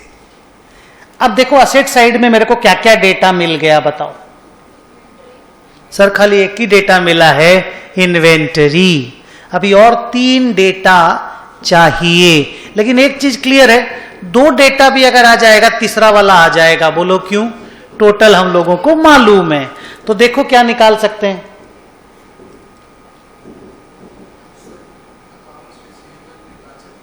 डेटर का कहानी बन जाएगा ना, डेटर्स का कहानी। अब डेटर्स की कहानी में अपने पास देखो सेल्स का डेटा है। बोलो हाँ या ना? कितने का सेल्स है बताओ? 10 लाख का सेल्स है। अगर क्वेश्चन साइलेंट रहता है, जो सेल है ना उसी को क्रेडिट सेल मान के आगे बढ़ा जाता है। लिखा हुआ भी है तो बहुत ही बढ़िया। क्वेश्चन को फिर क्वेश्चन को वेलकम करना चाहिए, क्वेश्चन को थैंक यू बोलना चाहिए। ठीक है, तो बताओ क्या दिया हुआ हम लोगों को डेटर्स को लेके? बोलो। कलेक्शन पीरियड दिया हुआ, लिखो एवरेज कलेक्शन पीरियड। बोलो कितना दिया हुआ है? 18 डेज। साल में 365 डेज लेना है, बोला है? हाँ, तो बोलता है तभी हम 360 लेते हैं, नहीं तो हम लोग 365 लेते हैं। अगर आप 360 लेते हैं और बहुत ध्यान से बच्चों प्यार से, 18 डेज इज योर वेलोसिटी। 18 दिन में आपका डेटर घूम के जाता है, नहीं समझे? तो साल में वो कितनी बार घूमेगा? अगर साल 360 डेज का है, 18 डेज में डेटर घूम के जाता है। 18 days is your credit period. If 1 year is 360 days, तो how many days the debtors will take to come back again? I mean sorry, 18 days they are taking to come back again. साल में कितनी बार वो लोग आएंगे मेरे घर में? 20 टाइम्स, क्योंकि 18 दिन में एक बार आता है, तो 360 दिन में कितनी बार आएगा? तो उसको हम लोग बोलते हैं डेटर्स टर्नओवर।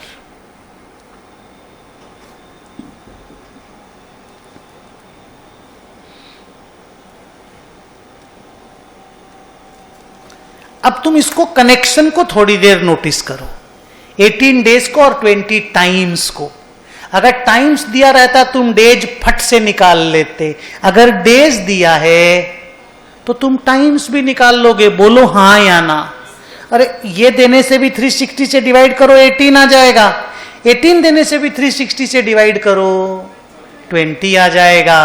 खाली डिवाइड ही तो करना है। Confident?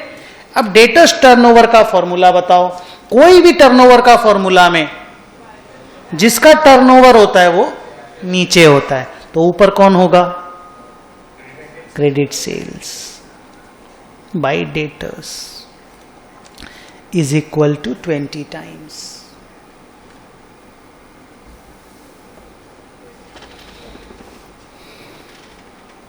Cell is equal to credit sale, तो डेटर्स आ जाएगा। इस बार जानबूझ के मैंने एवरेज वर्ड यूज नहीं किया, क्योंकि डेटा नहीं है तो opening equal to closing equal to average लेना पड़ेगा ना, तो मैं जानबूझ के खाली डेटर से लिखा, तो वर्ड का हेर फेर नहीं करना पड़ेगा। बोलो सेल्स कितना है? Divided by 20, 50,000।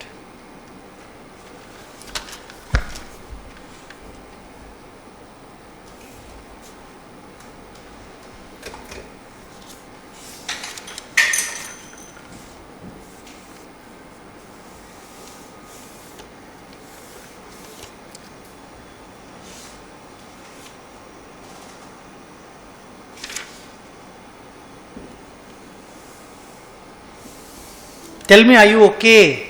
Yes no? कौन सा रेशियो बचा? Acid test ratio. फॉर्मूला क्या है? हाँ, क्विक रेशियो। इसी का दूसरा नाम है quick ratio. Sorry,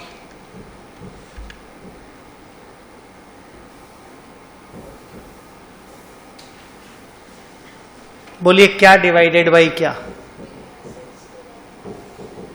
quick assets divided by current liabilities, total current liabilities.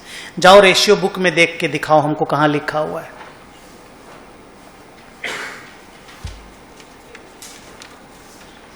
दिखा क्विक रेशियो का फॉर्मूला? ऊपर में क्या है?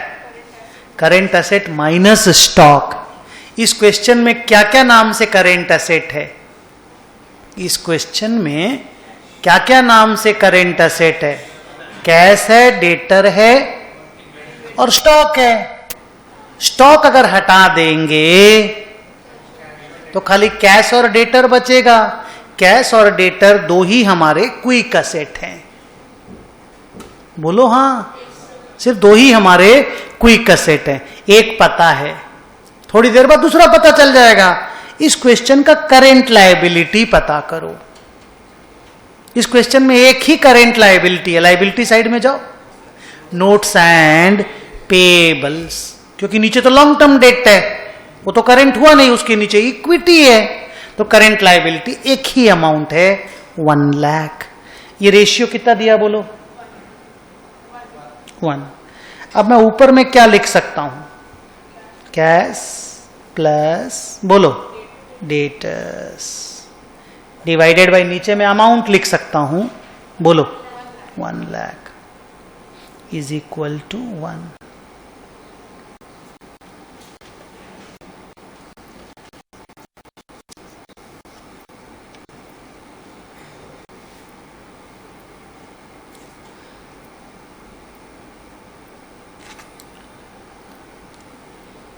बोलिए, cash is equal to 1 lakh minus 50,000। 50,000। मेरी समझ से सब रेडी हो गया ना? आप अपना क्वेश्चन में भी देखो कि कुछ बच तो नहीं गया ना? नहीं नहीं, रेशियो में कुछ बच गया क्या वो बताओ। सारा रेशियो यूज कर लिए ना, माने टेबल में जो डेटा था वो यूज कर लिए ना, तो बैलेंस शीट का फॉर्मेट बना लो।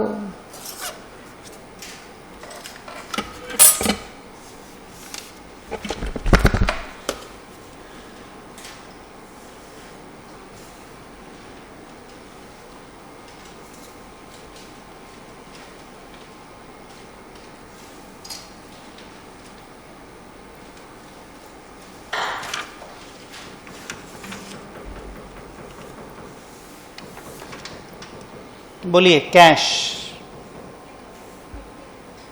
बच्चों इधर में कैश लिखने में दिक्कत नहीं है ना आपको? एक्चुअली क्वेश्चन में fill in the blanks type का बना के दिया था ना, इसलिए हम ऐसा बना रहे हैं क्वेश्चन मार्क करके। नहीं तो हम लायबिलिटी साइड इधर ही लिखते हैं, बट इस क्वेश्चन में इधर इसलिए लिख रहे हैं कि वो ऐसे क्वेश्चन मार्क दिया है। बोलो कैश।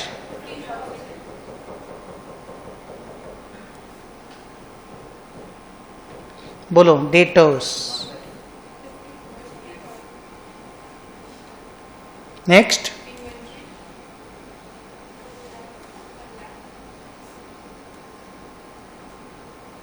फिर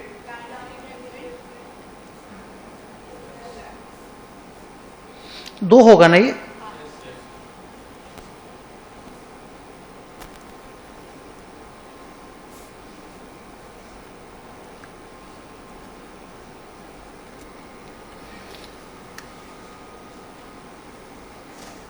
इधर का चारों बताओ।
गुड है, यस नो कुछ तो बोलो। स्टेबल हैं आप लोग। आज होमवर्क नहीं देंगे, हाँ, फ्राइडे को क्लास करके फिर होमवर्क देंगे। आज सिर्फ जितना रेशियो हम लोग पढ़े हैं उनको पढ़ना है आपको बार बार बार बार, और हम जो होमवर्क दिए बस वही करना है। ओके, अब आप चले जाओ क्वेश्चन नंबर 10 में।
गेस करना, fixed asset to proprietary ratio.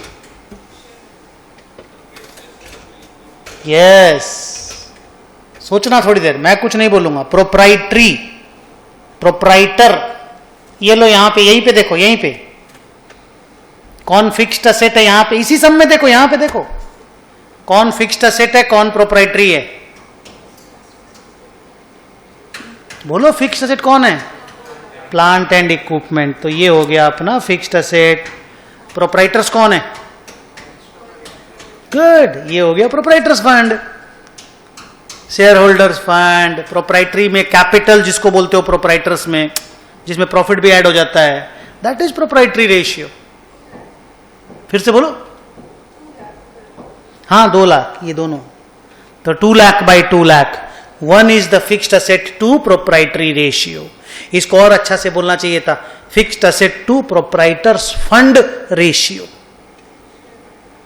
Proprietor fund word लिख देता तो तुम गेस कर सकता था कि वो शेयर होल्डर फंड है, पर मान लो वो प्रोप्राइटरी वर्ड लिखता है तो भी तो समझना चाहिए यार, वही तो हो सकता है, और क्या हो सकता है। So proprietors fund is the other name of share holders fund. Clear? एक चीज बताओ, अच्छा मैं नहीं बताता हूं अभी, इसको यूज करो आप, तब मजा आएगा। आप क्वेश्चन पढ़ो।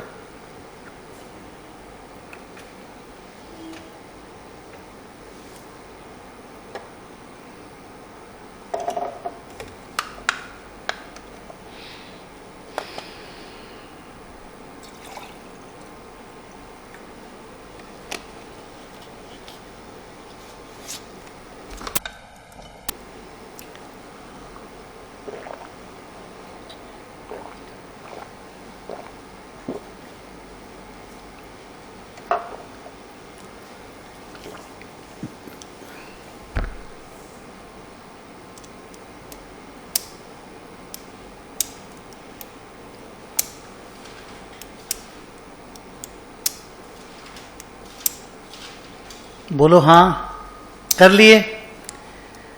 टेल मी, आप रेडी हैं? मैं स्टार्ट करूं?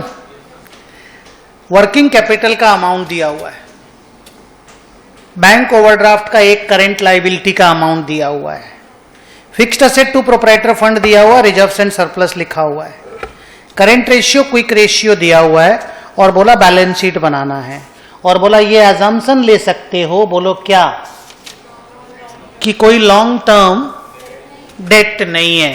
ठीक है, नाउ वर्किंग कैपिटल दिया हुआ है ना, working capital is equal to dash minus dash. Working capital किसको कहते हैं, कभी बताया है मैंने? बोलो हाँ, it is always current assets minus current liability. ये देखो सारे करेंट असेट, ये देखो करेंट लायबिलिटी, इसको इससे माइनस कर दोगे ना, this minus this is your working capital. मैं बोलो ना बिजनेस में 2 जगह पे पैसा लगाना पड़ता है, फिक्स्ड असेट में और वर्किंग कैपिटल में, और 2 जगह से लेते हैं, इक्विटी से और डेट से। हेलो, इक्विटी और डेट से पैसा लेते हैं, फिक्स्ड असेट और वर्किंग कैपिटल में लगाते हैं, ठीक है। बट वो अभी इंपॉर्टेंट नहीं है, अभी इंपॉर्टेंट है करेंट रेशियो का फॉर्मूला क्या है। Current asset by current liability, वो कितना दिया हुआ है? 2.5। मैं कुछ लिख रहा हूं, ध्यान से देखना। अगर मैं बोलूं current asset is equal to 2.5 current liability, ये नया ट्रिक सीख रहे हो आज आप। 2.5 पिछला 2 सम जो बनाए उसमें इस तरह का ट्रिक हमने यूज नहीं किया। आज एक नया ट्रिक सीख रहे हैं जो हमेशा यूज करते जाएंगे आज के बाद। अब अगर मैं बोलूं working capital is equal to current asset minus current liability is equal to 4,80,000, बोलो हाँ। अब अगर मैं बोलूं 2.5 current liability minus current liability is equal to 4,80,000, और अगर बोलूं 1.5 current liability is equal to 4,80,000, so current liability is equal to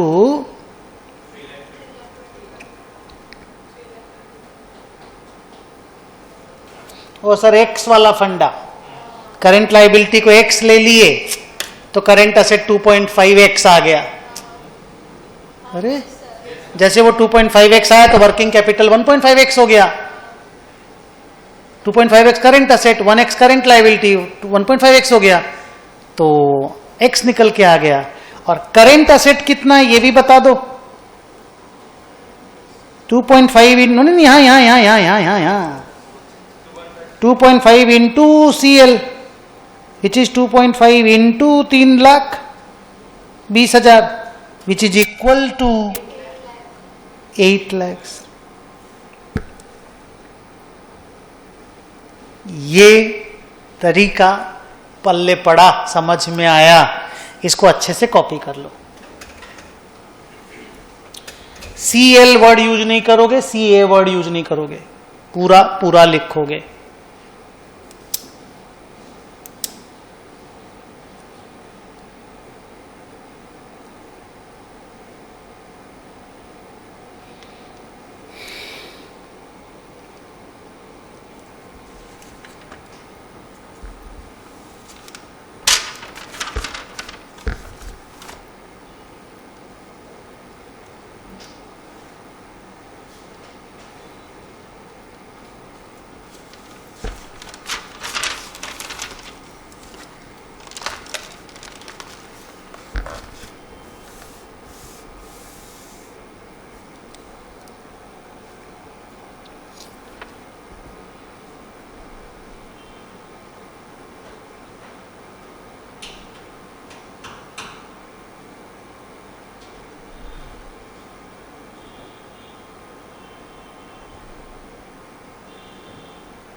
तो एक्स वाला फंडा भी यूज होगा, आगे से ध्यान रखना है।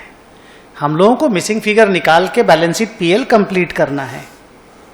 ओके, अब बताओ आगे क्या कर सकते हो। क्विक रेशियो दिया हुआ है, चलो बोलो क्विक रेशियो का फॉर्मूला क्या है।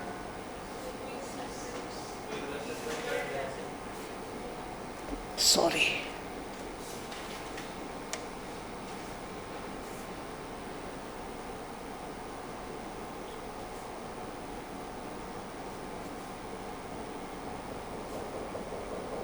कितना दिया? 1.5। क्विक असेट मिल जाएगा।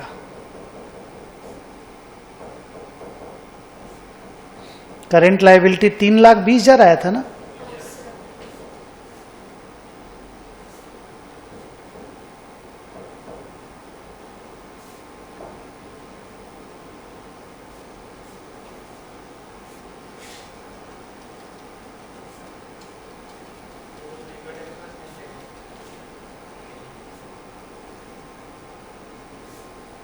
प्रीपेड एक्सपेंस है क्या क्वेश्चन में? हाँ, तो फिर वो जीरो मान लेना। बाप रे बाप, जो नहीं हो उसको जीरो जीरो मान के भागना पड़ेगा। ना ना, लिख दो, अच्छा है। ये सब चीजें नहीं लिखा जाता है, बट आप शुरू शुरू में बच्चे जैसा हो तो लिख दो, there are no prepaid expenses.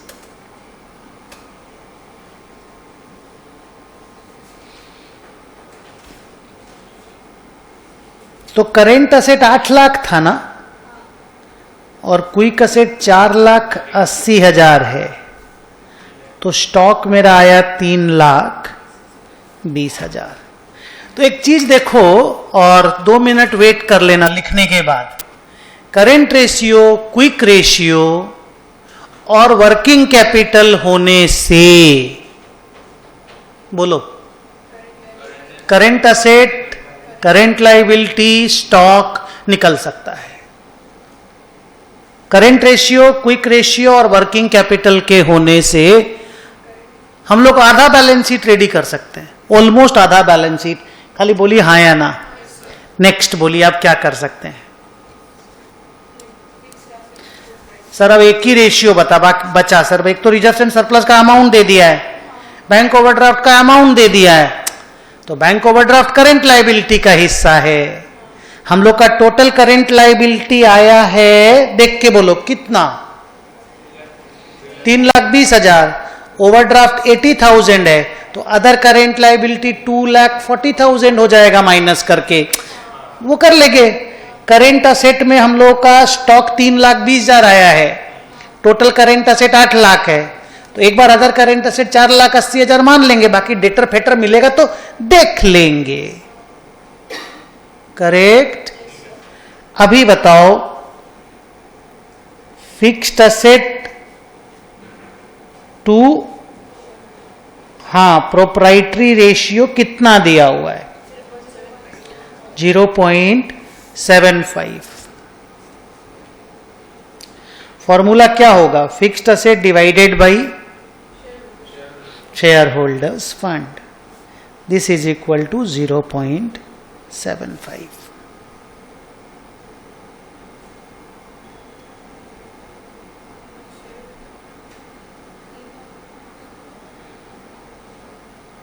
Ready? अब अगेन देखो एक्स का फंडा, कितना सुंदर एक्स का फंडा होगा। अगर शेयर होल्डर फंड को एक्स ले लेते हैं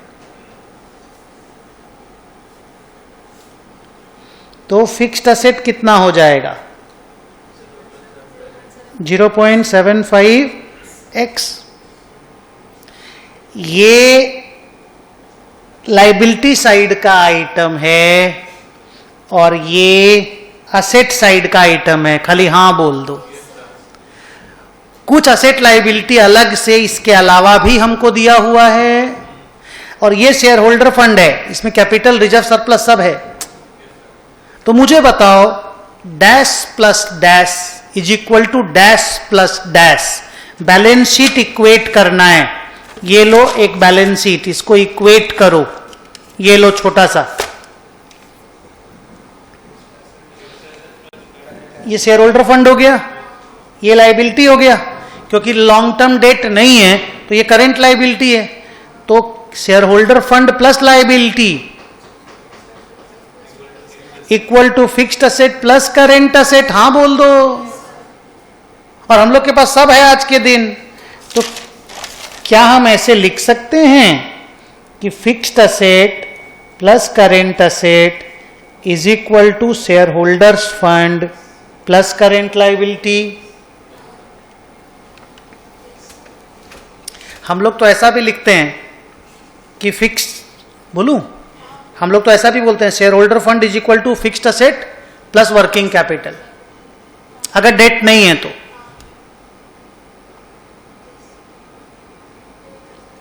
share holder fund is equal to fixed asset plus working capital. अगर सारा पैसा शेयर होल्डर से ही लिए हैं, बिजनेस में डेट अगर नहीं है तो शेयर होल्डर का पैसा कहां लगता है? फिक्स्ड असेट में और वर्किंग कैपिटल में। तो फिक्स्ड असेट, ये करंट लायबिलिटी इधर आ गया तो ये वर्किंग कैपिटल बन जाएगा ना। हेलो, ये वर्किंग कैपिटल ही बन जाएगा रे माइनस करते ही। तो fixed asset plus working capital investment is equal to share holder fund. और अगर डेट रहेगा तो बोलेंगे fixed asset plus working capital is equal to equity plus debt. Debt से और इक्विटी से पैसा लेके फिक्स्ड असेट और वर्किंग कैपिटल में लगाया, चलेगा? बोलो आगे क्या करें? बैठाओ बैठाओ, तुम बताओ। पहले इसको कॉपी करो, कोई भी शॉर्ट फॉर्म यूज नहीं होगा।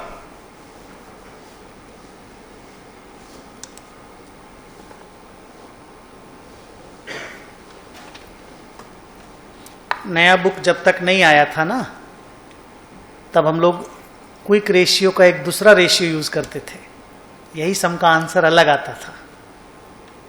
अब इंस्टीट्यूट ने पूरा फाइनलाइज कर दिया है कि quick ratio is quick asset by current liability.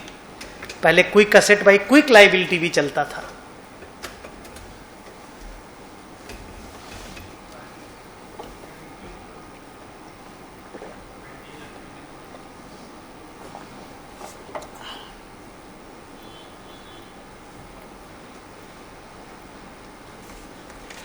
Ready? बोलो फिक्स्ड असेट में कितना लिखूं? 0.75। कॉपी हो गया ना यहां तक? प्लस करेंट असेट 8 लाख था ना, is equal to share holder fund x plus current liability 3,20,000। इसको उधर ले लो, इसको इधर ले लो, तो 0.25x is equal to 4,80,000। So x is equal to 19,20,000। What is X? Shareholders fund.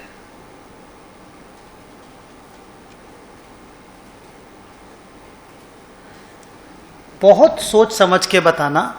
Share holder fund consist of अगर 2 थिंग्स, तो वो क्या क्या होता है?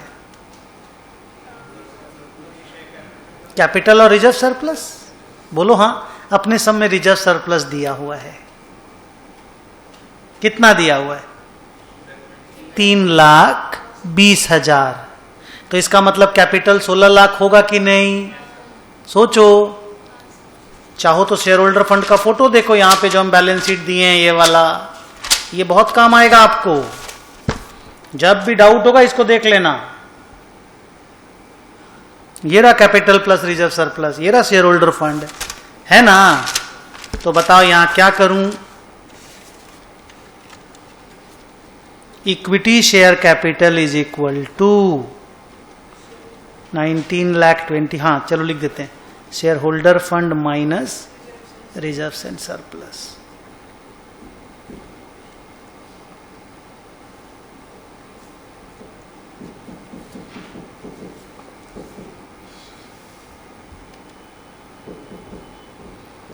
क्या और कोई सा रेशियो यूज करने दिया है? एक बार चेक करो। अच्छा फिक्स्ड निकला नहीं हम लोग का, एक्स में ही तो था।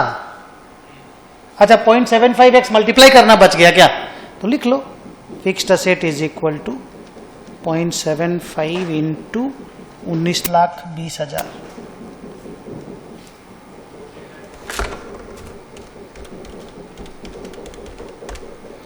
14,40,000।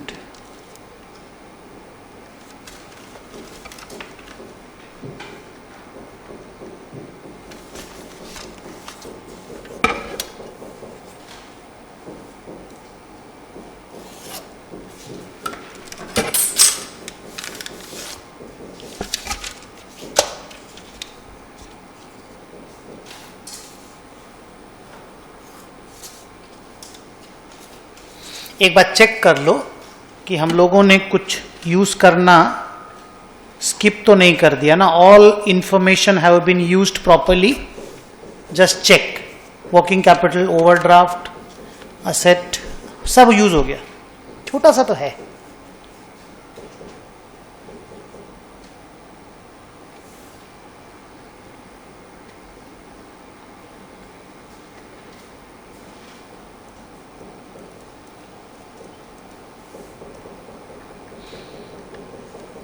बोलिए एक एक करके अमाउंट बताइए।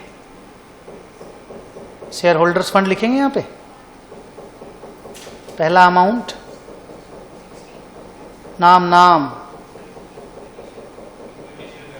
Equity share capital 16 lakh,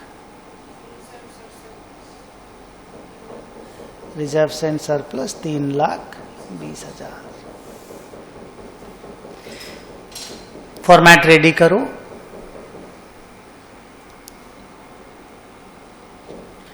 loan इस सम में नहीं है, अगला सम में देखना लोन आएगा उसके साथ। और बस आप रेडी रहो कि हमको एक्स यूज करना भी पड़े, आई एम रेडी। हमको बैलेंस शीट इक्वेट करके भी इक्वेशन बनाना पड़े, आई एम रेडी। आज की क्लास में दो नया चीज हुआ। एक तो नॉर्मल रेशियो सब निकाले, वो तो पहला दूसरा सम में वो इजी था। तीसरा सम जब बनाए तो एक्स यूज किए, बैलेंस शीट का इक्वेशन भी बनाए, बोलो हाँ या ना। ये जो बैलेंस शीट का इक्वेशन होता है ना, liability side equal to asset side, जब वर्स्ट सिचुएशन आता है ना, जब तुम कुछ नहीं कर पाओगे तो वो काम आता है। बीकॉम इकोनॉमिक्स में बोलते हैं ना, lender of the last resort is RBI. Ratio में हम लोग बोलते हैं lender of the last resort is balance sheet. चलो करेंट लायबिलिटी का क्या ब्रेकअप है बताओ। बैंक ओवरड्राफ्ट कितना है, तो अदर करेंट लायबिलिटी 240। बताना हम क्यों लिखे। टोटल 320 है, ये 80,000 है।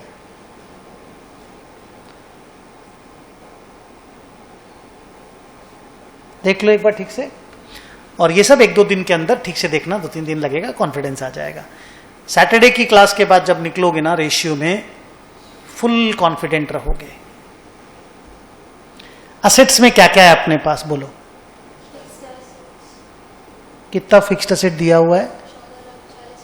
ओके, 14,40,000। करेंट असेट का क्या क्या ब्रेकअप है?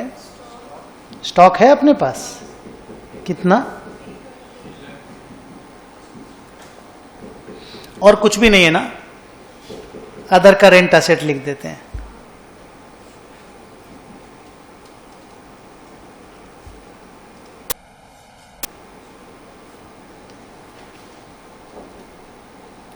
स्टॉक 320 था क्या? मैं चेक करूं। हाँ ठीक।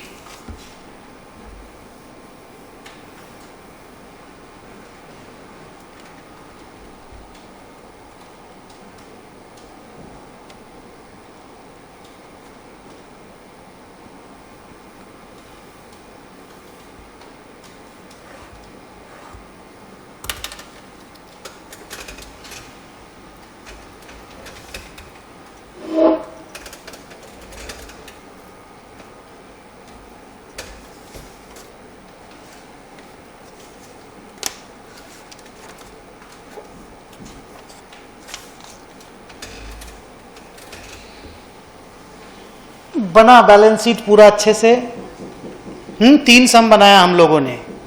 एक बार जाते जाते, आज की क्लास यहीं पे खत्म कर रहा हूं मैं। एक बार जाते जाते 16 रेशियो जो हम लोगों ने कवर किया उसके नाम देखिए, और सामने में रेशियो पढ़ पढ़ के बताइए, just to improve your memory. Current ratio page number 32। Current ratio बिना देखे बोलने की कोशिश कीजिए। Current asset by current liability. अब तो यूज भी किए हो। Quick ratio, quick asset by current liability. और क्विक असेट क्या होता है? Current asset minus stock. अगर प्रीपेड एक्सपेंस हो तो उसको भी माइनस करने का है। और बहुत सारा बुक में क्विक रेशियो अभी भी quick asset by quick liability होता है। हम लोग का इंस्टीट्यूट ने मना कर दिया है। अब बोलें सर क्विक लायबिलिटी कौन है? करेंट लायबिलिटी माइनस ओडी, माने ये वाला क्विक लायबिलिटी है। सॉरी, ये जो है ना, ये 240, ये क्विक लायबिलिटी है। हम लोग यूज नहीं करेंगे, हम लोग 320 यूज करेंगे आज के बाद। ओके, क्योंकि हम लोग का इंस्टीट्यूट ने बुक में एकदम फाइनल कर दिया, यही लिखना है। Third ratio debt equity ratio, date divided by equity. यहां पे डेट अपने पास नहीं दिया हुआ है, नहीं तो ये जो लॉन्ग टर्म डेट होता है ना, this divided by equity is debt equity, इस क्वेश्चन में नहीं है। फोर्थ रेशियो इन्वेंट्री टर्नओवर, सोच के बोलो, नीचे मत देखो, COGS by average stock, very good. और COGS दो तरीका से निकलता है, दोनों बताओ। Sales minus GP, opening stock plus purchase minus closing stock. We are good ना, वेरी नाइस। नेक्स्ट, अच्छा टेस्ट दोगे हर, जैसे अकाउंट्स में हम लोग लेते हैं टेस्ट, FM में भी टेस्ट लें, एक एक चैप्टर कंप्लीट हो आप सम, पक्का, वेरी गुड। नेक्स्ट रेशियो, अच्छा अगर इन्वेंट्री टर्नओवर निकल जाए और आपको स्टॉक वेलोसिटी निकालना हो तो 365 से डिवाइड कर देना बस, ठीक है।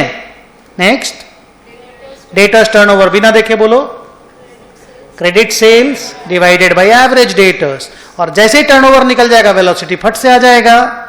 नेक्स्ट, वो हो गया, डेटर्स वेलोसिटी का बात हो गया। नेक्स्ट, जीपी रेशियो, बिना देखे बोलना है। अच्छा वहां पे जो डेटर्स वेलोसिटी है बहुत गंदा फॉर्मूला है, हमारा फॉर्मूला बहुत अच्छा है, 365 divided by turnover, debtors turnover, yes और नो। उसे याद रखना इजी होता है, पर उसको भी हम सिखाए थे और दोनों मैच करता है। मैं करके दिखाऊं फिर से, याद है ना, good. Next, GP ratio, GP by sales. Next, net profit ratio, NP by sales. Next, operating profit ratio, EBIT by sales. Operating profit EBIT का दूसरा नाम है। नेटवर्थ का दो नाम बताओ, नेटवर्थ का, शेयर होल्डर्स फंड और equity, capital plus reserve surplus, उसको नेटवर्थ बोलते हैं। Good. Next, return on investment या return on capital employed, EBIT divided by total capital. Total capital means debt और इक्विटी मिला के, बिजनेस में जितना पैसा लगा, बिजनेस ने कितना कमाया। बिजनेस में दोनों फाइनेंसर का पैसा ऐड होता है, डेट से भी हम फाइनेंस लेते हैं, इक्विटी से भी हम फाइनेंस लेते हैं। तो टोटल कैपिटल को नीचे रखते हैं, ईबीआईटी को ऊपर रखते हैं, तो रिटर्न ऑन इन्वेस्टमेंट आता है। इसको आफ्टर टैक्स भी निकाला जाता है, हम बाद में डिस्कस करेंगे। नेक्स्ट, रिटर्न ऑन इक्विटी, पफेस, ऊपर में पफेस लेना होगा, नीचे में इक्विटी लेना होगा, क्योंकि उनकी वाली प्रॉफिट रिटर्न ऑन इक्विटी, तो ऊपर में रिटर्न, नीचे में इक्विटी, तो इक्विटी तो शेयर होल्डर्स फंड हो गया, तो रिटर्न कौन सा होगा? उनके लिए जो प्रॉफिट है वो, उनके लिए कौन सा प्रॉफिट है? Net profit minus preference dividend, तो पफेस बोलते हैं ना, profit available for equity share holders, ये भी नाम यूज करते हैं ना, क्या प्रॉब्लम है? नेक्स्ट, ईपीएस, आज का नया कहानी ईपीएस, बिना देखे बोलो, पफेस, पफेस बोलो ना, पफेस, ये पफेस है, देखो ये पफेस, जैसे दिनेश महेश पफेस, बोलिए, PAFES is profit, full form profit available for equity shareholders, बस आखिरी प्रॉफिट है ये, सब खर्चा माइनस हो गया, PAFES divided by number of equity share, ये हो गया EPS. Next, dividend per share, total dividend by number of shares. Next, dividend payout, बिना देखे नीचे, dividend by earning,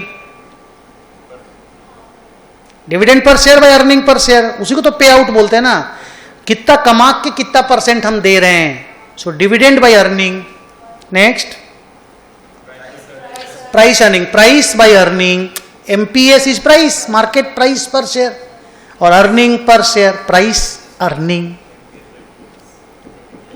dividend yield, yield में नीचे मार्केट प्राइस रहता है, यील्ड में नीचे मार्केट प्राइस रहता है, तो ऊपर में डिविडेंड, नीचे मार्केट प्राइस।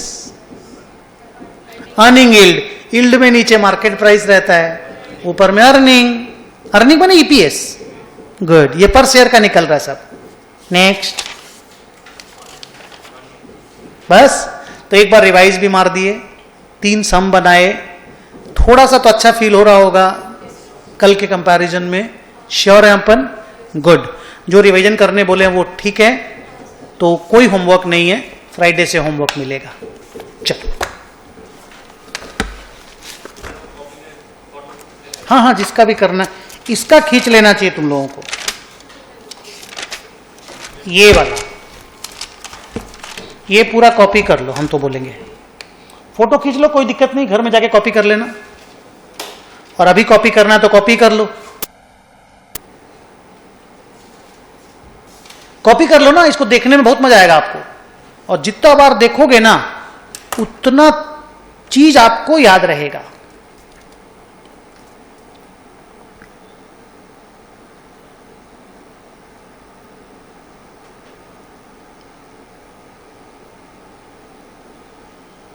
अच्छा, जिन्होंने खाली इतना वाला फोटो खींचा है उनसे एक रिक्वेस्ट है कि dividend yield, earning yield, dividend, हाँ डिविडेंड यील्ड, अर्निंग यील्ड, इसको निकाल के दिखाओ। हाँ, dividend yield, dividend pay out तो यहां है निकाला हुआ, ये रहा, dividend by market price 15/600, 600 market price ये है, 15/600, और अर्निंग यील्ड, हाँ अर्निंग बाई मार्केट प्राइस, हो जाएगा, ऐसा कुछ नहीं है, ये नया नया रेशियो है। जैसे जीपी एनपी में तुम लोग बहुत स्ट्रांग हो, ये सब तुम लोग का अभी कमजोरी है, तो ये नया बच्चा है, तुम लोग अभी पढ़ना चालू किया है फाउंडेशन, इंटरमीडिएट।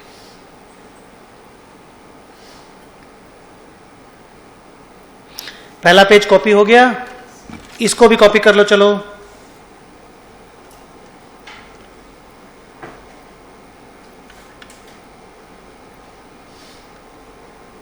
और जो बच्चा फोटो खींच के जा रहा है वो कॉपी में जरूर लिखेगा जाके घर में।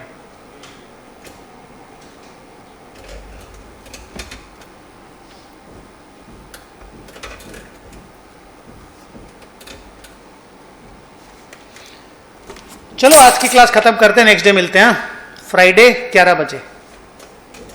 ट्यूसडे फ्राइडे सैटरडे है ना।